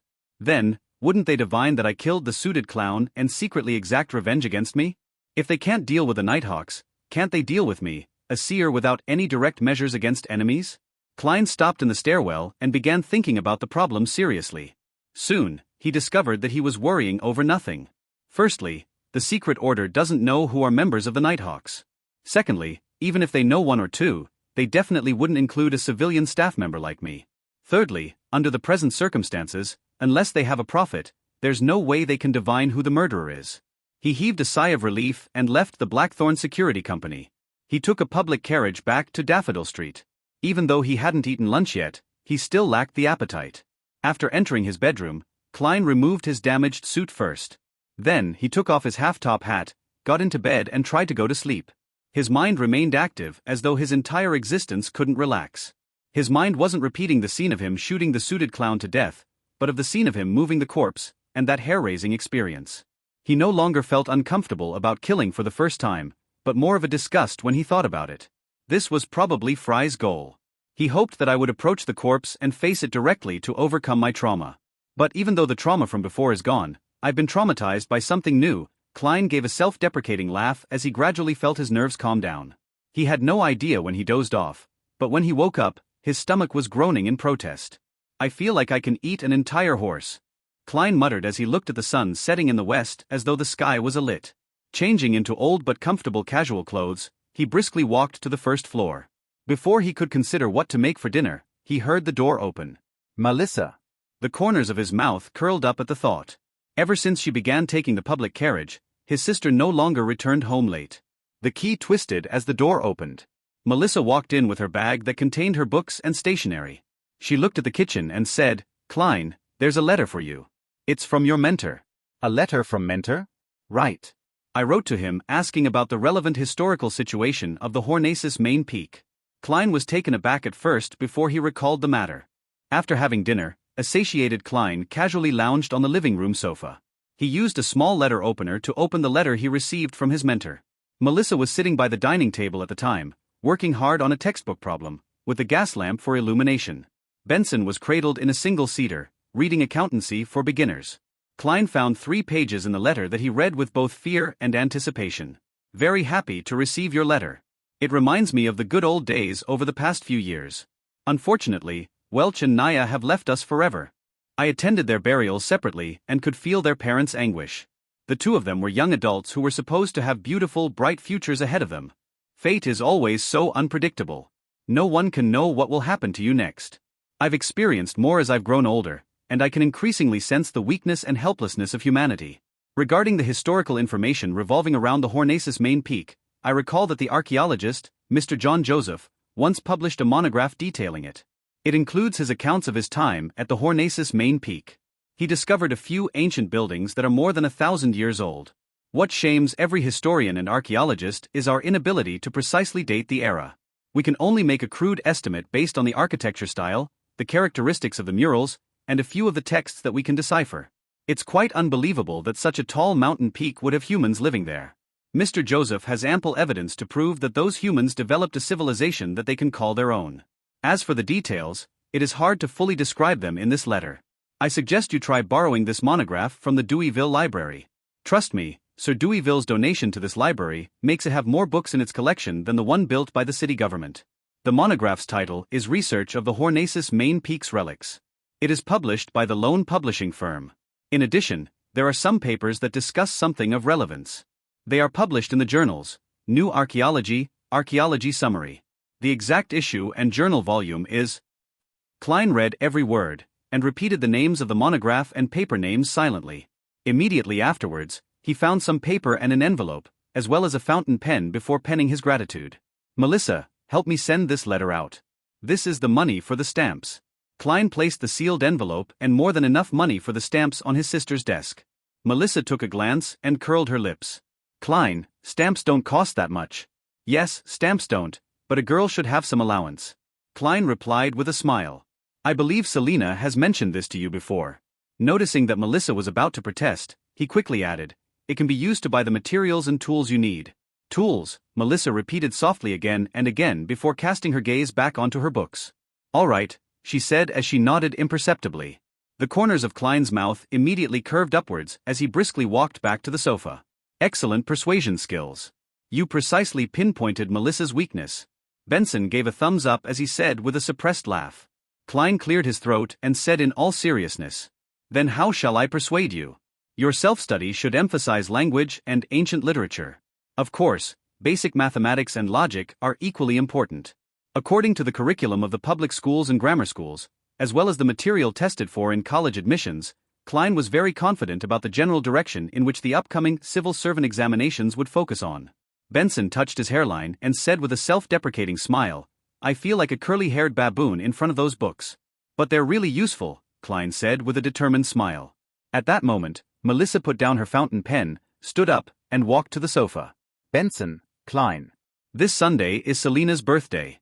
She and her parents wish to invite all of us to their place for a banquet. Are both of you free?" "Should be fine for me," Klein said after some thought. He could take the opportunity to be acquainted with his sister's friends. It could prevent him from being utterly clueless whenever something happened to her. "Me too," Benson said as he combed his hairs with his fingers. "It looks like we'll have to think of a birthday present for Miss Selina." Klein smiled. "This should be left to Melissa. She knows Miss Selina better than us. Besides, what we need to do is what a gentleman ought to do, pay for it." "This is the first time I've heard someone describe laziness in such a pleasant manner," Benson said as he shook his head and chuckled. Klein returned with a smile. "This is the purpose of language and ancient literature." Benson never expected Klein to return to the subject at hand. It left him momentarily speechless. The next day, Klein wore his cheap formal suit and held his black inlaid silver cane as he climbed up the stairs and arrived at the Blackthorn Security Company's entrance. His tuxedo had already been sent to the tailor's. Klein was just about to greet Rosen when he saw Captain Dunn walk out of the partition. Good morning, Klein. Did you have a good night's sleep? Dunn asked with concern. Klein answered honestly, better than I expected. I didn't even have nightmares. But I still feel heavy and a little disgusted when I recall it. Very good. I feel assured hearing that, Dunn said with a nodding smile. After chatting about the weather, he raised a matter. The Holy Cathedral has replied to my telegram. Antigonus, Larata, and company are to immediately escort sealed artifact 2-049 and the Antigonus family's notebook back to Backlund. They've also sent an additional Nighthawk yesterday afternoon via steam locomotive to help. I believe that they've already set off by now. Already set off by now? Does that mean I'm completely free from the traumatizing Antigonus family's notebook? Klein was taken aback. He found it surreal, as though he was dreaming. This is more relaxing than I imagined. It's unlikely that there will be any follow-up, right? May the goddess bless them and that they will have a smooth journey. After a few seconds of silence, Klein made a gesture on his chest in the sign of the crimson moon. Dunn wore his hat and pointed out the door. I have to patrol the Raphael Cemetery garden. I forgot one thing. The investigations of Leonard and the police department has borne fruit. They found the carriage driver that drove them. We have confirmed their temporary residence in Tingen City, but they are rather cautious. They didn't leave behind any valuable clues. As expected of an ancient secret organization, Klein echoed wistfully. Dunn nodded and turned to head to the door. He stopped 3 seconds later and turned his head. Also, the Holy Cathedral needs another 2 to 3 days before they notify us of your application to become an official member. This is dealt with by a different department, separate from the one that deals with the Antigonus family's notebook. They have different levels of efficiency. I understand, Klein replied sincerely. Meanwhile, he helped his captain add inwardly. Remember to submit the compensation application today. Watching Dunn leave, Klein heard the brown-haired Rosen exclaim. Goddess. Klein, are you becoming a formal member? You haven't even joined us for a month. Klein smiled. After I consumed the seer potion, it was only a matter of time. That's reasonable. Rosen fell into a daze for a few seconds before suddenly sighing. I was praying that you finished your mysticism lessons so that you could be added to the roster for watching the armory, but, goddess, I have to be on duty every 2 days. I'm not a sleepless. My skin, my state of mind. Goddess, save me. Shouldn't you be very familiar to such a lifestyle? Before I joined, it has always been you, Brett, and old Neil who took turns, right? Klein asked, puzzled. Roseanne shook her head with a depressed look. No, there were 4 previously, 5 even earlier. Unfortunately, Kenley chose to become a sleepless. Viola did not choose to extend her contract last month and joined the Koei Noel Machinery Company. She's a gifted girl when it comes to creation. She only lacked the opportunity and money. 5 years as a civilian staff allowed her to have enough savings. Having said this, Roseanne suddenly glanced at Klein and laughed with her mouth covered. N/O/vel/b//in.c//om. I've thought of a good solution. Klein, get married as soon as possible. Then, accidentally expose the secret of Beyonders to her. This is considered a very minor leak, so there won't be any particularly heavy penalties. After all, who can lie to a person who shares the same bed with you over prolonged periods of time? You can introduce her to us when that happens, make her a civilian staff member. What a perfect plan. The corners of Klein's mouth twitched. Miss Roseanne, you can also quickly find a husband. It should be even easier. I believe you have the adequate means to divulge the secret to him. Roseanne's eyes widened and her mouth turned agape when she heard him. How can I? Marriage is a very serious matter. I have to carefully pick and observe him over a period of time to ensure that he's alright. That's not what you said a second ago. Klein didn't bother engaging in sophistry with Roseanne. He smiled as he engaged in a little small talk before bidding farewell and heading underground. At the armory, he saw old Neil wrestling with the hand-ground coffee. So, he sat down and waited patiently. Soon you'll be an official member, right? Old Neil asked casually as he filtered the coffee. Captain said that another 2 to 3 days are needed. It's still a question of whether the Holy Cathedral will approve of it, Klein said frankly. He. Old Neil chortled. The Holy Cathedral won't deny cases like these, especially when you're already a Beyonder. With that said, he turned his head and faced Klein. He said with a chuckle, you must be mentally prepared. There's a ritual every official Nighthawk member has to undergo. They have to complete a mission independently. Of course, Dunn would definitely choose the easiest and simplest ones for a rookie. Besides, you're a support type seer.